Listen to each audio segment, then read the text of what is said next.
Hello everyone, मिस्री की मिठास भरी वांगशन दुनिया में आप सबका स्वागत है। वांगशन लव फॉरएवर एंड एवर के साथ मैं अब से ट्राई करूंगी कि मैं रेगुलर हो पाऊँ, ताकि आप लोगों को ज़्यादा राह ना देखनी पड़े। और लास्ट स्टोरी थी, उसमें मैंने कहा था कमेंट करने को, पर कोई नहीं, आप लोगों को शायद वो इतनी अच्छी नहीं लगी होगी, इसलिए कमेंट नहीं किया। कोई बात नहीं, मुझे कोई प्रॉब्लम नहीं है, पर प्लीज़ आप लोग कमेंट करना, ताकि मुझे समझ में आए कि आप लोगों को मेरी स्टोरी पसंद आ भी रही है या नहीं, या फिर मैं ऐसे ही टाइम पास कर रही हूँ। जो भी हो, आप लोगों को जो सही लगे वो करना। और मैं आप लोगों से एक हम्बल रिक्वेस्ट कर रही हूँ, प्लीज़ प्लीज़ प्लीज़, आप लोग अगर मेरी स्टोरी सुनते हो और 1% भी आप लोगों को वो पसंद आती है, तो प्लीज़ मेरी चैनल को सब्सक्राइब करना, ताकि मेरे 1000 सब्सक्राइबर हो जाए और मुझे भी थोड़ा बहुत बेनिफिट हो मेरी मेहनत का। वरना मैं ऐसे ही ठन ठन गोपाल की तरह घूमती रहूंगी। हाँ, मैं मजाक कर रही हूँ, कोई नहीं, आपकी मर्जी, आप लोगों को जो दिल करे वो करना। मैं आप लोगों को फोर्स नहीं करती हूँ। और रही बात हमारे वांगशन के ड्रीम वर्ल्ड की, तो चलो हम चलते हैं हमारे वांगशन के ड्रीम वर्ल्ड में, जहाँ पे सिर्फ और सिर्फ प्यार है, वो भी हमारे वांगशन का प्यार, जिसके लिए हम सब लोग दीवाने हैं, पागल है, उन दोनों की एक झलक के लिए। हाँ, हमारे नसीब है कि हमें अब वो दोनों एक साथ दिखने को नहीं मिल रहे, तो कोई नहीं, अगर भगवान ने चाहा तो हमें वो दोनों को एक साथ दिखने का भी मौका मिल जाएगा, वो भी हैप्पी हैप्पी एवर कपल की तरह। कोई बात नहीं, चलो हम स्टोरी के बारे में बात करते हैं। तो हमारी आज की स्टोरी कुछ यूनिक है, I mean one night stand पे है, पर थोड़ा बहुत उसमें यूनिक है, जो मेरा यूनिक टच है, शायद आप लोगों को पसंद आए। हाँ, ये स्टोरी वांगशन है, ओमेगा वर्ष है, और थोड़ा बहुत एज गैप भी है, आई थिंक 10 साल अराउंड, हाँ शायद करीबन 10 साल अराउंड का एज गैप है। हमारी स्टोरी का नाम है रिश्ता अनदेखा अनकहा, one night stand with my husband. Force marriage है यहाँ पे। वांगची और वी दोनों को ही फोर्स किया जाएगा अपनी अपनी फैमिली द्वारा। वांगची, वो एक बहुत ही बड़ा बिजनेसमैन है, एरोगेंट है, अड़ियल है, एंड डोमिनेटेड अल्फा है। उसकी जो अल्फा स्मेल है वो बहुत ही खतरनाक है, और मोस्टली वो अपनी अल्फा स्मेल को ब्लॉक करके ही रखता है, पर जब भी उसे थोड़ा बहुत भी गुस्सा आता है, तब उसकी स्मेल बिखरने लगती है, और उसके आसपास के जितने भी लोग होते हैं उसका दम घुटने लगता है। और वांगची देखने में बहुत ही कोल्ड है, पर वो दिल से बहुत सॉफ्ट है। वो मानता है जब भी जो भी रिश्ता जुड़ता है उसे हमें पूरे दिल से निभाना चाहिए। इसी वजह से वो इस शादी में, हाँ फोर्सफुली आया है, पर फिर भी वो अपनी ओर से पूरी कोशिश करेगा विंग तक जाने की। उसको विंग के सामने आने की हिम्मत नहीं है, क्योंकि उसने कुछ ऐसा कर दिया जिस वजह से वो ऐसा मान रहा था कि उसे उस गिल्ट से बाहर आने तक वो विंग का सामना नहीं कर सकता। इसीलिए वो विंग को जिस दिन शादी हुई थी उसी रात को छोड़ के वहां से चला जाएगा। और विंग विंग अडोप्टेड सन है जियांग्स का। यू मैडम यू है उसके ब्रदर का बेटा है विंग। उसके ब्रदर को जियांग फेमियन पसंद नहीं करते थे, क्योंकि उनके बिजनेस में कुछ लड़ाई हो गई थी, उस वजह से दोनों अलग हो गए थे। एंड लास्ट में जब जियांग फेमिया और वी चांद से अलग हुए थे, तब वी चांद से ने अपनी मेहनत से उस कारोबार को और भी बढ़ा दिया था। उस वजह से जेलसी में आके जियांग फेमिया विंग को एक्सेप्ट नहीं कर पाते, और विंग के साथ बहुत ही बुरा बर्ताव करते हैं। और ऊपर से उसको ओमेगा से बहुत नफरत है। और जियांग फेमिया के घर में कोई भी ओमेगा नहीं थी सिवाय के विंग के, और विंग को उसी वजह से सब लोग बहुत स्ट्रिक्टली घर में रखते हैं। मैडम यू भी विंग के साथ बहुत स्ट्रिक्टली बर्ताव करती है, और जैसे अपने बाबा को विंग के प्रति बर्ताव करते हुए उनके बच्चे देखते हैं, वैसे ही वो लोग भी विंग के साथ बर्ताव करते हैं। यानी कि विंग की जिंदगी एक हेल से बदतर नहीं थी। और इसी हेल में विंग की शादी जबरदस्ती वांगची से करवाने वाले थे, और विंग उसका विरोध भी नहीं कर पाया। पर उनके दोस्तों को पार्टी में जाना था, विंग उनको लेके गया, और वहां पे वांगची से मिला उन दोनों के बीच में। चलो अब हम स्टोरी में चलते हैं कि क्या हुआ था। इतना कुछ तो बता दिया है, आई थिंक आप लोग गेस भी कर चुके होंगे कि स्टोरी में क्या माजरा है, पर फिर भी मेरा काम है आप लोगों को स्टोरी सुनाना, तो मैं सुनाती हूँ हमारे वांगशन की न्यू स्टोरी। तो चलो हम वांगशन के न्यू सफर की ओर बढ़ते हैं, वांगशन लव फॉरएवर एंड एवर के साथ। हमारी नई स्टोरी का नाम है रिश्ता अनदेखा अनकहा। एक क्लब का हॉल था, सब तरफ शोर था। कोई नशे में झूम रहा था, तो कोई अपने पार्टनर के साथ गाने पे स्टेज पे कहीं झूम रहा था। कई लोग तो ऐसे ही झूम रहे थे, अपनी जिंदगी को खुल के जीना चाहते थे। उनके लिए जिंदगी की आज़ादी यही थी, नाच गाना शराब और शबनम। अपने आप को इस स्वर में खो देना ही आज का समय था। सब यहाँ पे कुछ ना कुछ भूलने आते हैं। कोई गम भूलने आता है, तो कोई अपनी पढ़ाई का टेंशन, तो कोई अपने झगड़ा, तो कोई बोझ की चिक चिक से आजाद होने आता है। वैसे ही हाल वहाँ पे कुछ ओमेगास का भी था, जो पूरा ग्रुप ओमेगा का था। दिखने में वो सब बड़े घर के लग रहे थे, पर वो सब बहुत ही बिगड़े थे सिवाय एक ओमेगा के। वो सब लोग किसी चिक-चिक, झगड़ा या फिर किसी के ताने से बच के नहीं, पर अपने दोस्त की शादी की बैचलर पार्टी के लिए आए थे। वहाँ पे एक ओमेगा था जो वहाँ पे कोने में चुपचाप बैठा हुआ था। उन ओमेगास के ग्रुप के लिए एक रूम बुक किया हुआ था। उसी रूम के अंदर सब लोग बहुत ही झूम के शराब पी रहे थे, डांस कर रहे थे और मस्ती कर रहे थे। वहाँ पे एक ओमेगा सोफे पे चुपचाप बैठा हुआ था। उसके चेहरे पे किसी भी जात की कोई भी खुशी नहीं थी। वो बस सबको देख रहा था और मानो किसी और दुनिया में गुम हो ऐसा लग रहा था। इतना चुप ओमेगा था कि उसके चेहरे को देख के किसी और को ऐसा लग जाए कि इसको क्या हुआ है, पर उसे कोई फर्क नहीं पड़ता था। बस अपने फ्रेंड को वो देख रहा था। वो एक ओमेगा था, पर उसके चेहरे पे कोई भी खुशी नहीं थी। पर उनके दोस्त बहुत खुश थे क्योंकि कल उनके एक दोस्त की शादी थी। उन सब ओमेगा में से एक ओमेगा वहाँ पे आता है जहाँ पे वो ओमेगा बैठा हुआ था और वो उस ओमेगा का हाथ पकड़ के उसे खड़ा करते हुए कहता है, वी बी हैप्पी, कल तुम्हारी शादी है। तो वो ऐसे चिल्ला रहा था, पर चलो हमारे साथ डांस करो। पर वी ने उसका हाथ छोड़ के छुड़वा लिया। वो फिर से वहीं पर बैठ के कहा, प्लीज निहुषे, मुझे छोड़ दो, तुम लोग जाओ, मुझे कोई डांस नहीं करना। उसके चेहरे पे उदासी थी, आंखों में इतना पेन कि मानो उस पेन को देख के तो दिल पे दहल जाए, पर वो किसी से कुछ नहीं बता सकता। तब वहां पे शुयांग आके कहता है, क्या बड़ी, तुम अब मूड खराब कर रहे हो। पहले से ही तुम ऐसे रहते हो कि मानो क्या हो गया है। तुम इतने बड़े घर के बेटे हो, इतनी शान और शौकत से जीते हो, तो फिर क्यों तुम ऐसी उदास अपनी जिंदगी जी रहे हो। चलो हमारे साथ चलो। पर विंग ने मना कर दिया। विंग ने साफ साफ शब्दों में कहा, आप लोगों को इंजॉय करना हो तो करो, पर मैं यहीं पे रहूंगा। तब साउथ शिनचैन आके विंग को कहता है, विंग कल तुम्हारी शादी है। तब विंग उसकी ओर देखता है और कहता है, हाँ कल मेरी शादी है। तब मिया कहता है, पर तुम लोगों को ऐसा नहीं लगता कि वो अल्फा विंग से कुछ बड़ा है। तब सुया कहता है, बड़ा हो तो क्या हुआ, वो अल्फा कितना हैंडसम है तुम लोग जानते हो। तलान तलान वांगची, इसका नाम ही काफी है पूरी दुनिया को पागल करने के लिए। तब विंग कहता है, मुझे उसके बारे में कुछ नहीं सुनना। तब साउथ सिंचन कहता है, विंग क्या तुम खुश हो। तब विंग कहता है, मैं खुश हूँ या ना हूँ उससे कोई फर्क नहीं पड़ता, ये शादी होने वाली है, वो होके ही रहेगी। तब निया कहता है, क्या हम कुछ कर सकते हैं। तब विंग कहता है, नहीं तुम लोग कुछ नहीं कर सकते, और मैं चाहता भी नहीं कि तुम लोग इस झमेले में पड़ो और बाद में मेरे घर वालों की नजर में आ जाओ। तब सुया कहता है, एक बात कहो, मुझे नहीं लगता कि वो लोग तुम्हारी शादी अपने स्वार्थ के बिना करेंगे, जरूर उसमें उनका कुछ स्वार्थ होगा। तब साउथ शेंशन कहता है, तुमको नहीं लगता उसमें उनका बिजनेस स्वार्थ है, ये बिजनेस रिलेटेड शादी है। तब विंग कहता है, हो सकता है, मुझे नहीं पता। तब निया कहता है, हाँ ये हो सकता है क्योंकि लांस चाइना के नंबर 1 है और जियांग्स नंबर 5 पे आते हैं। शायद उन लोगों ने यही सोचा होगा कि लांस के साथ जुड़ के वो लोग आगे बढ़ पाए। तब विंग की आंखों में आंसू आ गए थे। तब सुयांग ने गलती से जूस के ग्लास की जगह पे बियर का ग्लास उठा के विंग के आगे कर दिया और उसे पिलाते हुए कहा, तुम ये पी लो, जूस है, तुम्हें अच्छा लगेगा और तुम ये सब भूल जाओ। शायद क्या पता तुम्हारी जिंदगी नई रोशनी बन के तुम्हारा अल्फा आया आया हो। क्या पता वो अल्फा तुमसे बेपनाह प्यार करे और तुम्हारे चेहरे पे मुस्कान ला दे। तब विंग अपने दोस्तों की ओर देखता है और कहता है, शायद मैं इसी आशा के साथ उससे शादी करूंगा। तब थोड़ी देर में ही विंग को कुछ होने लगता है और विंग अपने दोस्तों को कहता है, तुम लोग एंजॉय करो, मैं वॉशरूम होके आता हूँ। क्योंकि विंग ने कभी भी शराब पी नहीं थी और आज पहली बार विंग ने शराब पी थी। इस वजह से विंग को नशा तुरंत ही चढ़ गया था और उसी नशे की हालत में वो वॉशरूम की ओर आ रहा था, बिना ये जाने कि वहां पे उसके लिए कितना बड़ा खतरा है। पर वो फिर भी आ रहा था। उसे नहीं पता था कि कहीं पे भी कुछ भी हो सकता है, इसीलिए वो बिना अपनी आप की परवाह के आगे बढ़ रहा था। वहां पे किसी ओमेगा की आवाज आ रही थी जो चिल्ला रही थी, प्लीज मुझे जाने दो, प्लीज मुझे बचाओ, कोई है क्या, मुझे बचाओ। तब विंग लड़खड़ाते कदमों के साथ वॉशरूम के पास पहुंचता है और वो वॉशरूम का दरवाजा खोलता है। तब देखता है कि अंदर 3-4 अल्फा थे जो एक ओमेगा के साथ बदतमीजी कर रहे थे। तब वो अल्फा में से एक अल्फा विंग को देखता है और कहता है, ओ यू ओमेगा, यहाँ से चले जाओ।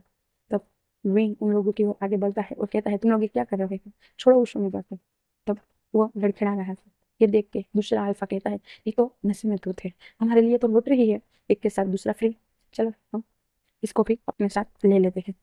तब विंग को ये बात समझ में नहीं आई, पर उस ओमेगा को इस ओमेगा के लिए भी डर लगने लगा था। विंग दिखने में इतना अच्छा नहीं था और इसे रूप को रूप से कोई लेना देना नहीं होता, बस उन लोगों को अपने काम से ही मतलब होता है। इसीलिए वो लोग विंग को देखते हैं, विंग की ओर आगे बढ़ने लगते हैं, क्योंकि उनको समझ में आ गया था कि वो ओमेगा नशे में धुत है। विंग सही से ट्रैफिक नहीं हो पा रहा था और उसे साफ साफ दिखाई भी नहीं दे रहा था, पर उसे इतना समझ में आ रहा था कि वो अल्फा विंग की ओर बुरी इंटेंशन से आगे बढ़ रहे हैं। इसीलिए विंग अपने कदम पीछे की ओर बढ़ाने लगा था, पर विंग वहां से भाग पाता उससे पहले ही उन अल्फा ने विंग को घेर लिया और उसे भागने का मौका नहीं दिया और उसे अपनी ओर खींच के इधर उधर छूने लगे थे। वो चारों मिलकर विंग के साथ बदतमीजी करने लगे थे। एक विंग के कपड़े को खींचने लगा था और दूसरा विंग के पेट को खोलने लगा था। विंग को कमजोर करने के लिए उन सब अल्फा ने अपनी स्मेल तक को छोड़ दिया था, ताकि वो लोग विंग पे अपने अंडर में ले पाए। पर विंग डोमिनेटेड ओमेगा था, वो बात उन लोगों को पता नहीं थी। उसकी वजह से उन लोगों की स्मेल के कारण विंग बहुत गुस्से में आ गया। उस पे उसकी ओमेगा हावी हो गई और उसने अपने ओमेगा को अपने हाथ पे टेक ओवर करने दिया। विंग की ओमेगा बहुत स्ट्रॉन्ग थी, बहुत डोमिनेटेड थी। इसी वजह से विंग उन सबको लात से मारने लगा और वहां से भाग निकले। विंग वहां से जैसे ही भागता है, उन सबको धक्का मार के वो सब लोग पहले तो गिर गए थे, पर फिर से खड़ा होकर विंग के पीछे गुस्से के मारे आने लगते हैं। विंग वहां पे सभी रूम्स को खोलने की ट्राई कर रहा था। काश काश की कोई रूम खुल जाए और विंग उसमें छूट जाए और अपने आप को बचा ले, पर ऐसा कुछ नहीं हुआ था। विंग अभी वीआईपी एरिया की ओर बढ़ भी रहा था, उससे पहले ही वो सभी लोग विंग तक पहुंच गए थे। वो पहले वाली ओमेगा को तो भूल ही गए थे, उसी का फायदा उठाते हुए वो ओमेगा भी वहां से भाग भी गए थे। इन सब ने मिलकर विंग को फिर से पकड़ लिया था और अपने कैद में कर लिया था। अब उन लोगों को बहुत गुस्सा आ गया था, इसीलिए उसमें से एक अल्फा कहता है, हम लोगों ने सोचा था तुम्हारे साथ जेंटल रहेगी, पर तुम इसके लायक नहीं हो। तुम एक बहुत ही बुरी ओमेगा हो और हम तुम्हें अब छोड़ेंगे नहीं। तुमने हम लोगों को मारा था ना, अब देख हम तुम्हारे साथ कितना बुरा करते हैं, वो भी यहाँ पे ही सबके सामने। और वो सब लोग मिलके विंग के कपड़े वहीं पे सामने लगते हैं। एक विंग के दोनों स्लीव्स अलग कर दी थी, उसके कपड़े आधा सब उसका खुल गया था। उन लोगों ने जिस तरीके से खींचा था, उस वजह से विंग के जो पेट जो कमर वाला एरिया होता है वो भी दिखने लगा था। तो विंग की कमर देख के एक अल्फा कहता है, तुम्हारा चेहरा इतना खूबसूरत नहीं है उतना तुम्हारा बदन खूबसूरत है, क्या कमर है तुम्हारी। और वो उसे बहुत ही गंदे तरीके से छूता है। विंग चिल्ला रहा था, प्लीज मुझे छाना दे, मुझे मत छूना, मैं तुम लोगों को छोड़ूंगा नहीं, मुझे मत छूना। तो वो लोग कुछ नहीं समझते और वो विंग के पेंट तक को खोल देते हैं और वो विंग के पेंट को भी निकालने लगते हैं। तब विंग मन में कहता है, अगर इन लोगों ने मेरे साथ कुछ भी किया ना, तो मैं यहीं से ही कूद जाऊंगा, मैं किसी को भी अपना चेहरा नहीं दिखाऊंगा। और विंग ऐसा सोच लेता है और कहता है, पर मैं एक लास्ट ट्राई करूंगा, मैं नहीं चाहता इनके गंदे हाथ मेरे शरीर पर लगे। और जैसे ही वो लोग विंग के पेंट के निकालने के बाद उसके ट्राउजर पे हाथ रखने ही वाले थे, उससे पहले ही विंग ने अपनी लास्ट ट्राई की और उनमें से जो अल्फा विंग के ट्राउजर पे हाथ लगने ही वाला था, उससे पहले विंग ने उसके प्राइवेट पार्ट पे एक एक लात मारी इतनी जोर से कि वो अल्फा वहीं पे ही गिर गया और उसने अपने प्राइवेट पार्ट को पकड़ लिया। मानो उसको डर लग गया हो कि उसके अंडे टूट चुके हैं। इसको इस तरीके से देख के बाकी तीनों अल्फा विंग पे और भी जोर करने लगे थे, पर विंग ने अपनी सूझबूझ और अपने डर पे काम करके अपने आप को स्ट्रॉन्ग बनाया, अपने डर पे काबू पा के उन तीनों अल्फा से लड़ने की पूरे दिल से ट्राई की। और उसने दूसरे अल्फा जो फिर से विंग के ट्राउजर पे हाथ लगाने वाला था, उसके पेट में एक घुसा मारा और एक लात मारी, जिस वजह से वो अल्फा वहीं पे ही गिर गया, वो भी अपना पेट पकड़ के। और बाकी दो अल्फा थे, उसमें से एक अल्फा के कान को काट लिया विंग ने और उस एक के आंख में मुक्का मारा और वो चारों से दूर हो गया और वो वहां से भाग निकला। वो चारों अल्फा पीछे ही गिरे पड़े रह गए। वो चारों चिल्ला रहे थे, ओमेगा हम तुम्हें छोड़ेंगे नहीं। और वो खड़े होने की कोशिश करते हैं और वो फिर से विंग के पीछे जाते हैं, पर विंग तब तक उनकी आंखों से ओझल हो गया था, क्योंकि वहां पे एक रूम था जो खुला था। तो विंग अचानक से ही उस रूम में गिर गया, अंदर चला गया और विंग वहां से खिड़की की ओर गया, क्योंकि विंग को जिंदा रहना ही नहीं था। उसे लग रहा था उन अल्फाज ने उसे छू के उसे गंदा कर दिया है, अब वो किसी के लायक नहीं था। इसी वजह से विंग वहां से कूदने ही वाला था, उससे पहले ही वहां पे किसी और अल्फा ने उसे पकड़ लिया। हाँ, वो अल्फा कोई और नहीं, हमारा वांची था और उसने विंग को पीछे से पकड़ लिया। वो अल्फा अपने रट में था। विंग को तब तक पता नहीं चला था कि वो अल्फा अपनी रट में है, जब तक उसने अब उसकी स्मेल बदल रही थी। और अभी विंग अपनी ओमेगा के रूप में था, उस वजह से उसकी ओमेगा स्मेल भी बता रही थी। और वो अल्फा भी अपनी रट में था और जब उसने किसी ओमेगा की स्मेल ली, तब वो आउट ऑफ कंट्रोल हो गया और वो इधर उधर देखने लगा। तब उसने देखा कि कोई एक ओमेगा वहां से कूद रहा है और वांची ने उसे पीछे से ही पकड़ लिया और वांची ने विंग को बहुत ही ब्रूटली वहां से बेड पे खींच के फेंक दिया। विंग पे आ रही किसी अदर अल्फा की स्मेल की वजह से वाची को भी गुस्से में आ गया था और वो विंग पे डोमिनेटेड हो रहा था। ऐसा नहीं कि विंग अपने आप को नहीं छुड़ा रहा, बहुत ट्राई कर रहा था, बहुत रो रहा था, चिल्ला रहा था, पर वो वांगची के आगे कुछ नहीं कर पाया। वो सिर्फ रोता ही रह गया और कह रहा था, प्लीज मुझे जाने दो, प्लीज मुझे जाने दो, मुझे बख्श दो, प्लीज ऐसा मत करो, प्लीज ऐसा मत करो, ये सही नहीं है। मैं कर क्या जवाब दूँ? प्लीज मुझे जाने दो, जाने दो। पर वांगची के कान में रूबी नहीं गिर रही थी और वांगची अपने काम में ही लगा रहा था। वे और भी डर गए और वो मन में गुस्से से कह रहा था, क्या आपको मेरी जिंदगी में खुशियां बर्दाश्त नहीं थी? क्या आपको मैं कभी भी अच्छे से जीता हूँ वो बर्दाश्त नहीं होता कि आपने मेरी जिंदगी एक हेल से बदतर कर दी थी? और अब ऐसा मेरे साथ हो रहा है। मैं उन 4 अल्फा से चुंगल से बचा, तो अब यहाँ पे आके ए अल्फा, ऊपर से ए अल्फा का फ्लैट में है। मैं इससे अपने आप को छुड़ा भी लूँ तो वो मुझे मार डालेगा। तब वेन अपने मन में कहता है, मैं इसे अपने आप को पूरी तरीके से छुड़ाने की कोशिश करूंगा ताकि वो मुझे मार डाले। वो वांगची वेन के साथ वहीं पे ही जबरदस्ती करने लगा है। वो बहुत ही ब्रूटली तरीके से वेन को नोच रहा था। वेन की आंखों में आंसू बहते ही जा रहे थे और वो चिल्ला रहा था, प्लीज मुझे जाने दो, प्लीज मुझे जाने दो, मुझे मत छूना, मुझे छोड़ दो, मुझे छोड़ दो। और वेन छटपटा रहा था। इस वजह से वांगची और भी अग्रेसिव हो गया और उसने वेन को बहुत ही बेरहमी से, मानो किसी जानवर को, उस तरीके से उसको उस पे ने अपना रूल किया। जैसे जैसे उसका नशा उतर रहा था, एक राउंड खत्म हुआ और दूसरा राउंड जब स्टार्ट हुआ तब भांजी को समझ आ रहा था वो ओमेगा छटपटा रहा है, भीख मांग रहा है, उसे वो बुखार लगा रहा है, उसे जाने दो, उसे जाने दो। और उसके बहते आंसू की वजह से वांगची अपने सेंसेस में आ रहा था और उसने अपना कार्यक्रम तो स्टार्ट ही रखा, पर थोड़ी बहुत नरमी और सॉफ्टनेस उसके काम में आ गई थी। ये देख के विंग भी शॉक हो गया था, क्योंकि विंग को पता था जब तक अल्फा अपनी रट खत्म नहीं करता तब तक वो अल्फा अपने आप को ओमेगा से दूर नहीं करता और ना ही वो अपने से दूर जा रही ओमेगा को छोड़ता है। पर ये अल्फा मैं जाने की ट्राई कर रहा हूँ, इस वजह से सॉफ्ट हो गया। क्या सच में? और वे और कुछ सोच और समझ नहीं पाता तो वो बेहोश हो जाता है, क्योंकि वांग जी ने उसके साथ इतनी बुरी तरीके से सब किया था कि वेन की सिर्फ चीखें निकल रही थी। और वो पहले इन अल्फा के स्ट्रेस और बाद में वांग जी की वजह से इतना स्ट्रेस में आ गया कि वो तुरंत ही बेहोश हो गया। वांगची ने बहुत आहिस्ते से अपना काम किया और सुबह तक अपना काम जारी किया था। वेंग को सुबह 4 बजे होश आया, तब तक वांगची सो गया था। वांगची 3 बजे के बाद ही सो गया था। जब वेंग को होश आया तब वेंग ने एक बार भी वांगची की ओर नहीं देखा था, पर अपने कपड़े पहनने के टाइम पे उसकी नजर वांगची के नेक पे चली गई, जहाँ पे एक मोल जैसा था। और उसको रात का थोड़ा बहुत जल की याद थी कि उसके कान के पास भी एक मोल जैसा था, कान पे भी एक मोल जैसा था। विंग को उस अल्फा का चेहरा याद नहीं था, क्योंकि विंग था नशे में और ऊपर से अपनी ओमेगा पे बस में था, इस वजह से उसे उस अल्फा का चेहरा याद नहीं था। वैसा ही याद वांगची का भी था, उसे भी उस ओमेगा का चेहरा याद नहीं था। विंग जैसे तैसे बिना वांगची को देखे वहां से अपने कपड़े पहन के उस होटल से बाहर निकल जाता है और वो विंग अपने रूम में छुपते छुपते निकल गया था। बहुत ही जोर जोर से रो रहा था। वो अपने वॉशरूम में जाके शावर के नीचे पानी में बैठ जाता है और वो बहुत ही जोर जोर से रोने लगता है। विंग बहुत ही जोर जोर से रो रहा था। वो अपने मन में कह रहा, क्या मुझे ऐसी ही जिंदगी जीनी थी? मैंने एक आस की थी कि मैं अपने आंसू के साथ शायद शायद कुछ अच्छे से जी पाऊंगा, पर आपसे वो भी बर्दाश्त नहीं हुआ। मेरी जिंदगी में एकलौती आ रही खुशी को भी आपने छीन लिया। अब किस मुंह से मैं उसे बताऊंगा कि मेरे साथ क्या हुआ, कैसा हुआ और किसने किया? जब वो मेरी ये बात को समझेगा, क्या वो मेरी इस हालत को समझेगा? क्या वो मुझे फिर भी अपनाएगा? शायद नहीं। कोई भी अल्फा अपनी ओमेगा को इस हालत में नहीं अपनाता। मैं जानता हूँ उसके लिए अब मैं कलंक बन गया हूँ, पर मैं क्या करूँ? कैसे मैं इन सब से छुटकारा पाऊँ? और भी बहुत ही रो रहा था और वो अपने आप को नोच रहा था, खींच रहा था। उसे उस अल्फा का टच अभी पसंद नहीं आ रहा था और वो रोते रोते दूर से फरियाद कर रहा था और कह रहा था, मैंने ऐसा क्या मांग लिया था आपसे कि आपने मेरे साथ ऐसा कर दिया? मैं 1% भी खुशी डिजर्व नहीं करता था क्या? शायद फोर्स मुझे शिक्षा नहीं, पर वो अल्फा मुझे अपनी जिंदगी में एक्सेप्ट करता, मुझे कुछ खुशियाँ, पर अब अब मुझे लगता है कि मैं तो उसकी आंखों में आंखें डाल के भी नहीं देख पाऊंगा।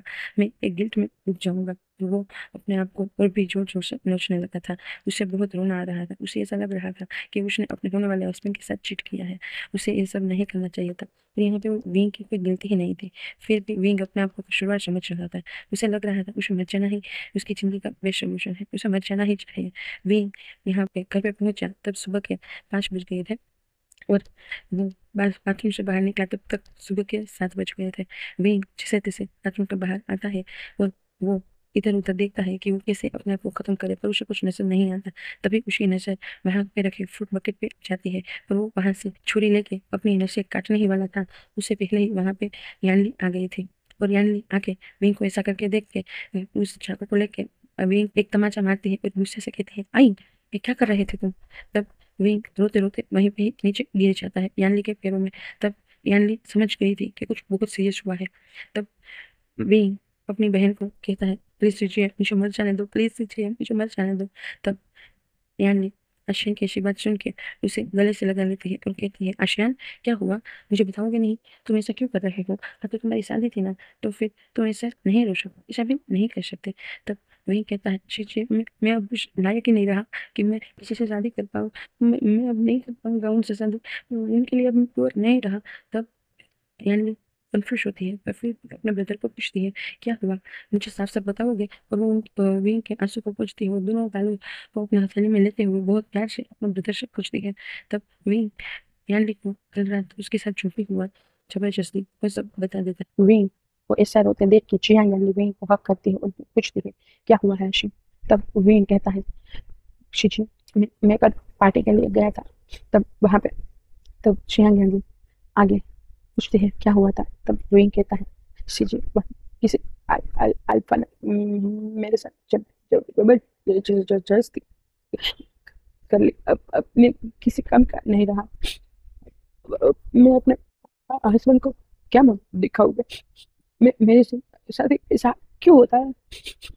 तब चियांग हेनरी विंग को अपने सीने से छुपाते हैं और कहते हैं, विंग आशियान चुप हो जाओ, कोई बात नहीं, वन नाइट स्टैंड आजकल के हर लोग करते हैं, तो इस बात को वन नाइट स्टैंड समझ के भूल जाना और अपने पति के साथ चले जाओ, शादी कर लो, यहाँ से तुम छूट जाओगे। मैं जानती हूँ कि बहुत अच्छा है, वो वो पूरे दिल से तुम्हें अपनाएगा। तब विंग कहता, नहीं नहीं इसी जी मैं उसके लायक नहीं रहा। तब विंग के बात सुन के यानी कहती है, अच्छा मेरी बात सुनो, अभी वन नाइट स्टैंड समझ के इस बात को भूल जाओ। और मैं उस अल्फा के बारे में पता लगाऊंगा और उसे कड़ी से कड़ी सजा दिलाऊंगी। और अभी तुम अपनी शादी के लिए तैयार हो जाओ। पहला एक काम करो, तुम थोड़ी सी मेडिसिन ले लो और सो जाओ, ताकि तुम्हारे चेहरे पे जो ये उदासी है वो किसी को दिखे नहीं। तुम्हारे लिए यहाँ से बाहर जाना बहुत ज़रूरी है। तुम जानते हो ना तुम्हारी शादी होना कितना ज़रूरी है। मैं किसी बिजनेस की वजह से नहीं कह रही हूँ, मैं तुम्हारे लिए कह रही हूँ। अगर तुम यहाँ से शादी करके चले जाओगे तो तुम्हारे लिए ही अच्छा होगा, तुम्हें आज़ादी मिल जाएगी इस घर से। और मेरी एक बात कान खोल के सुन लो, मरना कोई सोल्यूशन नहीं है। मरते कौन है, जो इंसान कमजोर होते हैं। क्या तुम कमजोर हो, क्या तुम्हारे माँ बाबा ने तुम्हें यही सिखाया था। तुम जानते भी हो तुम्हारे जन्म के टाइम पे मेरी मामी को कितनी प्रॉब्लम थी, फिर भी उसने तुम्हें जन्म दिया। क्यों दिया, क्योंकि उसके लिए तुम अनमोल थे और उसको उनकी खुद की जिंदगी से ज्यादा तुम्हारी जिंदगी प्यारी थी। अगर तुम अपनी जिंदगी इस तरीके से ले लोगे तो क्या मामा मामी को अच्छा लगेगा, नहीं लगेगा ना। तो तुम ये बात समझो कि मरते कौन है, बुज़दिल लोग मरते हैं। क्या तुम बुज़दिल हो। तब भी अपना सिर ना में हिला करके नहीं। तब यानी कहती है, तो आज के बाद से मरने का ख्याल अपने मन से निकाल देना। मर के कभी कोई प्रॉब्लम सोल्व नहीं होती। हम हमारी जिंदगी की सभी प्रॉब्लम्स का सामना करना ही पड़ता है। हम मर के भाग नहीं सकते। हम मरने वालों को डरपोक कहा जाता था। क्या तुम डरपोक हो। के बच्चों के भी मना करते हैं। विन कहता, नहीं नहीं शिक्षी मैं अभी ऐसा नहीं करूँगा, मैं अपने माँ बाबा की दी हुई जिंदगी की रिस्पेक्ट करूंगा, अब मैं कभी भी मरने का नाम नहीं लूंगा। तब यानी विन के सिर पे हाथ सिखलाती है और कहती है, ठीक है अब तुम सो जाओ, तो शाम को अच्छे से रेडी हो जाना। उस अल्फा को नहीं पर अपने ब्रदर को संभालने की जरूरत थी, इसीलिए विंग को संभालते हुए यानी कहती है, शन काम डाउन, मेरी बात सुनो, अभी के टाइम पे वन नाइट स्टैंड आम बात है। तुम वन नाइट स्टैंड समझ के भूल जाओ। मुझे पक्का यकीन है तुम्हारा जो भी हस्बैंड है लान वांगजी, वो तुम्हें जज नहीं करेगा, वो तुम्हें पूरे दिल से अपनाएगा। क्या उनकी दी हुई जिंदगी को तुम इस तरीके से ठुकरा दोगे। क्या ऐसा करोगे तो मामा मामी को अच्छा लगेगा, नहीं ना। तो तुम समझो इस बात को, तुम स्ट्रॉन्गली अपने आईफोन के पास चलो। उसे समझो, उसे समझाओ, वो भी समझ जाएगा। तब विंग कहता है ठीक है, मैं बेशक कुछ नहीं करूँगा, मैं अपने माँ बाप के दी हुई जिंदगी को इसे चाहे नहीं जाने दूंगा। और विंग अपने पैसे को पूछता है और वो बाद में अपनी सीजे को गले लगाता है। सीजे कहती है विंग तुम थोड़ी देर सो जाओ, तुम्हारे आंखों के नीचे बहुत ही काले किले आ गए हैं, तुम सो जाओ, मैं तुम्हें तुम्हारा टाइम होगा शादी का तब मैं तुम्हें उठा चलूंगी, अभी सो जाओ, आराम कर लो ताकि तुम इस रात को फ्रेश लगे। तब विंग कहता है ठीक है सीजे। अब जैसा कहो अपने घर पे गया था तब किसी को भी पता नहीं था कि विंग घर पे नहीं है। वहां पे विंग की शादी की तैयारियां हो रही थी पर दिन में, रात में नहीं। इसी वजह से कोई भी वहां पे नहीं अपनी पिछली जिंदगी को याद करता है कि उसकी जिंदगी में क्या था। विंग जब पैदा हुआ था तब उसके माँ बाबा के लिए बहुत ही ब्लेसिंग बना था। विंग के जन्म के बाद ही उसके बाबा की बिजनेस में बहुत ही तरक्की होने लगी थी, इसीलिए वो लोग विंग को अपना लकी चार्म मानते थे और बहुत ही लाडो से विंग को पाना था। पर विंग की जिंदगी में शायद कोई खुशी लंबे टाइम के लिए नहीं थी। जैसे ही विंग 8 साल का हुआ वैसे ही विंग की मम डैड की मौत हो गई थी। विंग के मम डैड की एक्सीडेंट हुआ था और उस वजह से उनकी मौत हो गई थी। तब विंग की बुआ मैडम यू वहाँ पे आई थी और वो विंग को अपने घर लेके आई थी। विंग को अडॉप्ट कर लिया था जियांग्स ने। पर जियांग्स ने कभी भी विंग को अपना नहीं पाया था। जियांग फिल्म विंग से नफरत करते थे क्योंकि विंग एक ओमेगा था। उनका मानना था ओमेगास बहुत ही गलत होते हैं, ओमेगा होना ही बहुत गलत है। और मैडम भी कहीं ना कहीं इस बात को सपोर्ट करते थे क्योंकि मैडम एक अल्फा थे। हाँ, यहाँ पे अल्फा अल्फा भी बच्चे कर सकते हैं पर एक लड़का और एक लड़की अल्फा। इसी वजह से जियांग फिल्म और मैडम की शादी हुई थी और उनके 2 बच्चे भी थे। जियांग चेंग और जियांग याली दोनों ही अल्फा थे।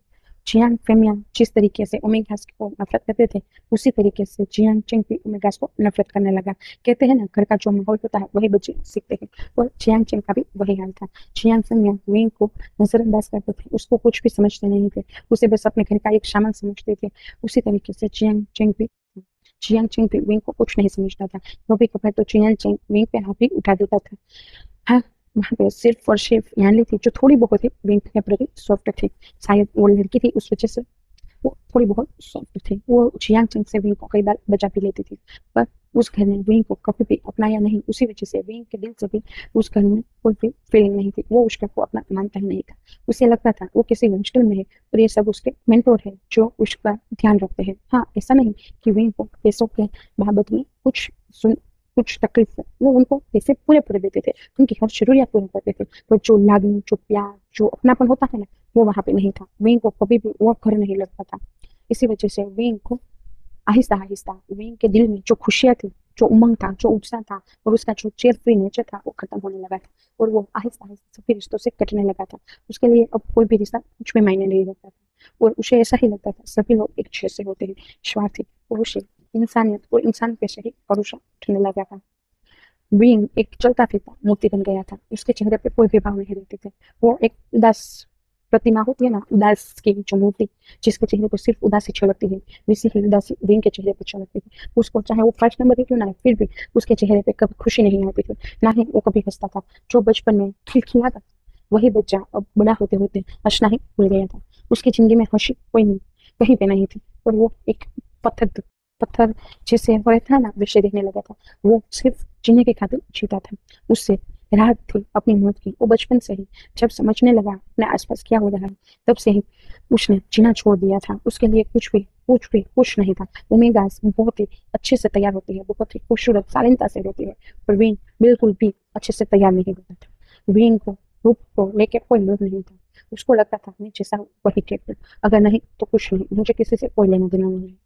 जिस तरीके से विंग जीता था उसी वजह से विंग के कुछ ज्यादा दोस्त भी नहीं थे। फिर भी विंग के कुछ 2-3 ही दोस्त बने थे, हनी हुसैन, शुयांग और शाओ सिंचन। वो तीनों विंग के बेस्ट बड़ी थे। वो सब विंग के बचपन से ही उसके साथ थे।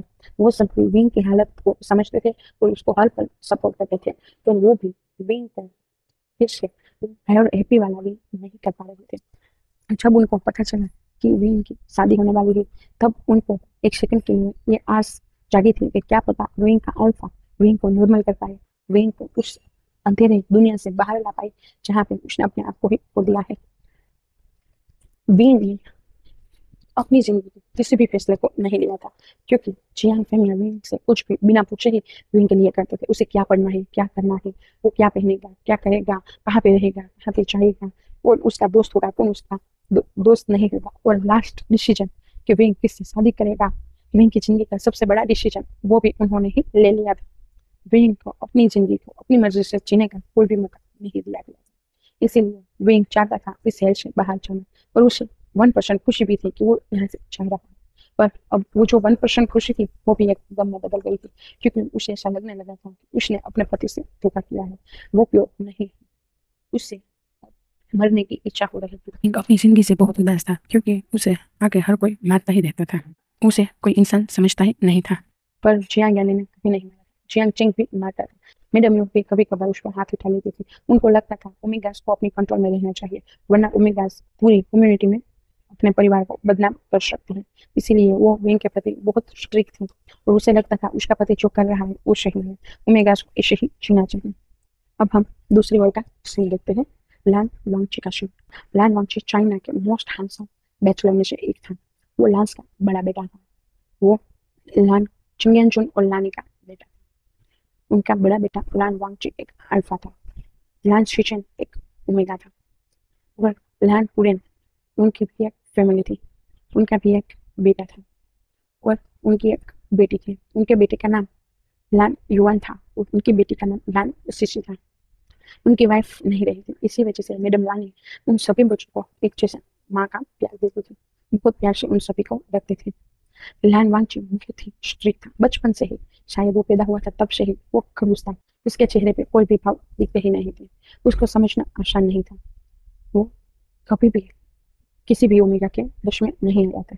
वो बहुत सारी पार्टी में गया था, कई बार उसकी ड्रिंक में कुछ ना कुछ डाल के उसे पिला भी दिया गया था। पर वांगची हर बार सचेत सचेत रहता था, और हर बार उस प्रॉब्लम से बच जाता था। पर इस बार वो क्लब में जहाँ पे वेन था, आज उसकी मीटिंग वेंस के साथ थी, और वेंस चाहते थे उसमें से वेंस की बेटी वेन चिंग चाहती थी वंची से शादी करना। पर वेन चिंग बहुत ही घमंडी थी। ये देख के मैडम लानी ने उसे मना कर दिया था, क्योंकि मैडम लानी को एक स्वीट ओमेगा चाहिए थी अपने अल्फा सन के लिए, और उन्होंने ही विंग को पसंद किया था। उन्होंने क्यों पसंद किया था वो तो हम बाद में देखते हैं, पर अभी हम वांगची के बारे में जान लेते हैं। वांगची ने भी वेंचिंग को मना किया था, क्योंकि उनको भी कुछ खास वेंचिंग पसंद नहीं आई थी। वेंचिंग को ये अपना अपमान लगा, इसी वजह से वेंचिंग ने इस मीटिंग के दौरान वांगची की ड्रिंक में नशे की गोलियां डाली, जिस वजह से वांगची अपनी आ जाए और वेंचिंग को अपनी ओमेगा क्लेम कर ले। उसके बाद वांगची को उससे शादी करनी पड़ेगी। पर वांगची थोड़ा अलग था, उस वजह से वेंचिंग के हाथ में नहीं आया, पर वो नशे में जरूर आ गया था, जिस वजह से उसकी लट भी आ गई थी। पर उसके नसीब में शायद कोई और था, इसी वजह से वे वहाँ पे पहुंच गया, और वांगची ने वेन के साथ गुस्सा कर लिया। और जब वांगची सुबह उठा था तो उसे पता तो था कि उसे किसी ओमेगा के साथ जरूर था, तो उसे ये पता नहीं था कि वो ओमेगा है कौन। इसी वजह से वांगची गिल्ट में आ गया था, क्योंकि वो भले ही शादी कर रहा था, पर वो पूरे दिन से ये शादी निभाने वाला, उसके लिए शादी का बंधन बहुत ही प्योर बंधन होता था। और वो ओमेगा अपने जिम्मेदारी को मैं वचन भी कर सकता है। इसी वजह से उसने शादी के लिए काम किया, पर उसे नहीं पता था कि उसके साथ ये सब हो जाएगा, और वो विंग को मुंह दिखाने कभी भी नहीं रहेगा। वो जानता था लाल सिंह एक ही बार किसी ओमेगा को छूते हैं, और वो ओमेगा उसके लिए पूरी जिंदगी रहती है। पर यहाँ पे गलती से ही सही, पर किसी ओमेगा को छू लिया, अब वो उसे छोड़ नहीं सकता है। इसीलिए उसने अपने सेक्रेटरी सोन लेंग से कहा कि मेरे साथ कल जो ओमेगा था पता करो वो कौन था, मैं नहीं चाहता कि मैं किसी ओमेगा की जिंदगी बर्बाद कर दूं। सोन लेंग ने कहा था, पर सर आपकी आज शादी होने वाली है। तो वांची ने कहा था, हाँ मैं जानता हूँ मेरी शादी होने वाली है विंग से, पर मैं ये भी जानता हूँ कि हमारे लान के रूल्स हमें कभी किसी ओमेगा के साथ कुछ भी बुरा करने नहीं देते हैं, और मैं गलती से ही सही एक ओमेगा की जिंदगी बर्बाद कर चुका हूँ, और उसकी जिम्मेदारी मुझे उठानी पड़ेगी। मैं ऐसा नहीं कह रहा कि मैं उससे शादी करूँ, विंग से नहीं करूँगा, पर मैं उसे भी नहीं जाने दे सकता। तब तब सोनलिंग कहता है, ठीक है सर, मैं पता लगाता हूँ कि वो ओमेगा कौन थी। तब वांगची कहता है, चलो हम घर पे चलते हैं। दोनों ही घर के लिए निकल गए थे। मैडम लानी बहुत ही खुश थी। तब लैन सिचन मैडम लानी को कहते हैं, माँ आप इतनी खुश क्यों हो? हाँ मैं जानता हूँ ब्रदर की शादी है, पर आप तो इस तरीके से खुश हो रही हो मानो आप जिस ओमेगा को ला रही हो वो कोई ओमेगा नहीं, कोहिनूर का हीरा है। तब मैडम नानी कहती है, हाँ तुम सही कह रहे हो, वो सच में कोहिनूर का हीरा है। तब लाल कुरन कहते हैं, हाँ भाभी मुझे भी ये समझ में नहीं आया कि आपने विंग को भी क्यों अपने वंश के लिए सिलेक्ट किया। बहुत सारी ओमेगास थी, जियांग से भी ज्यादा पैसे वाले घर की ओमेगा थी।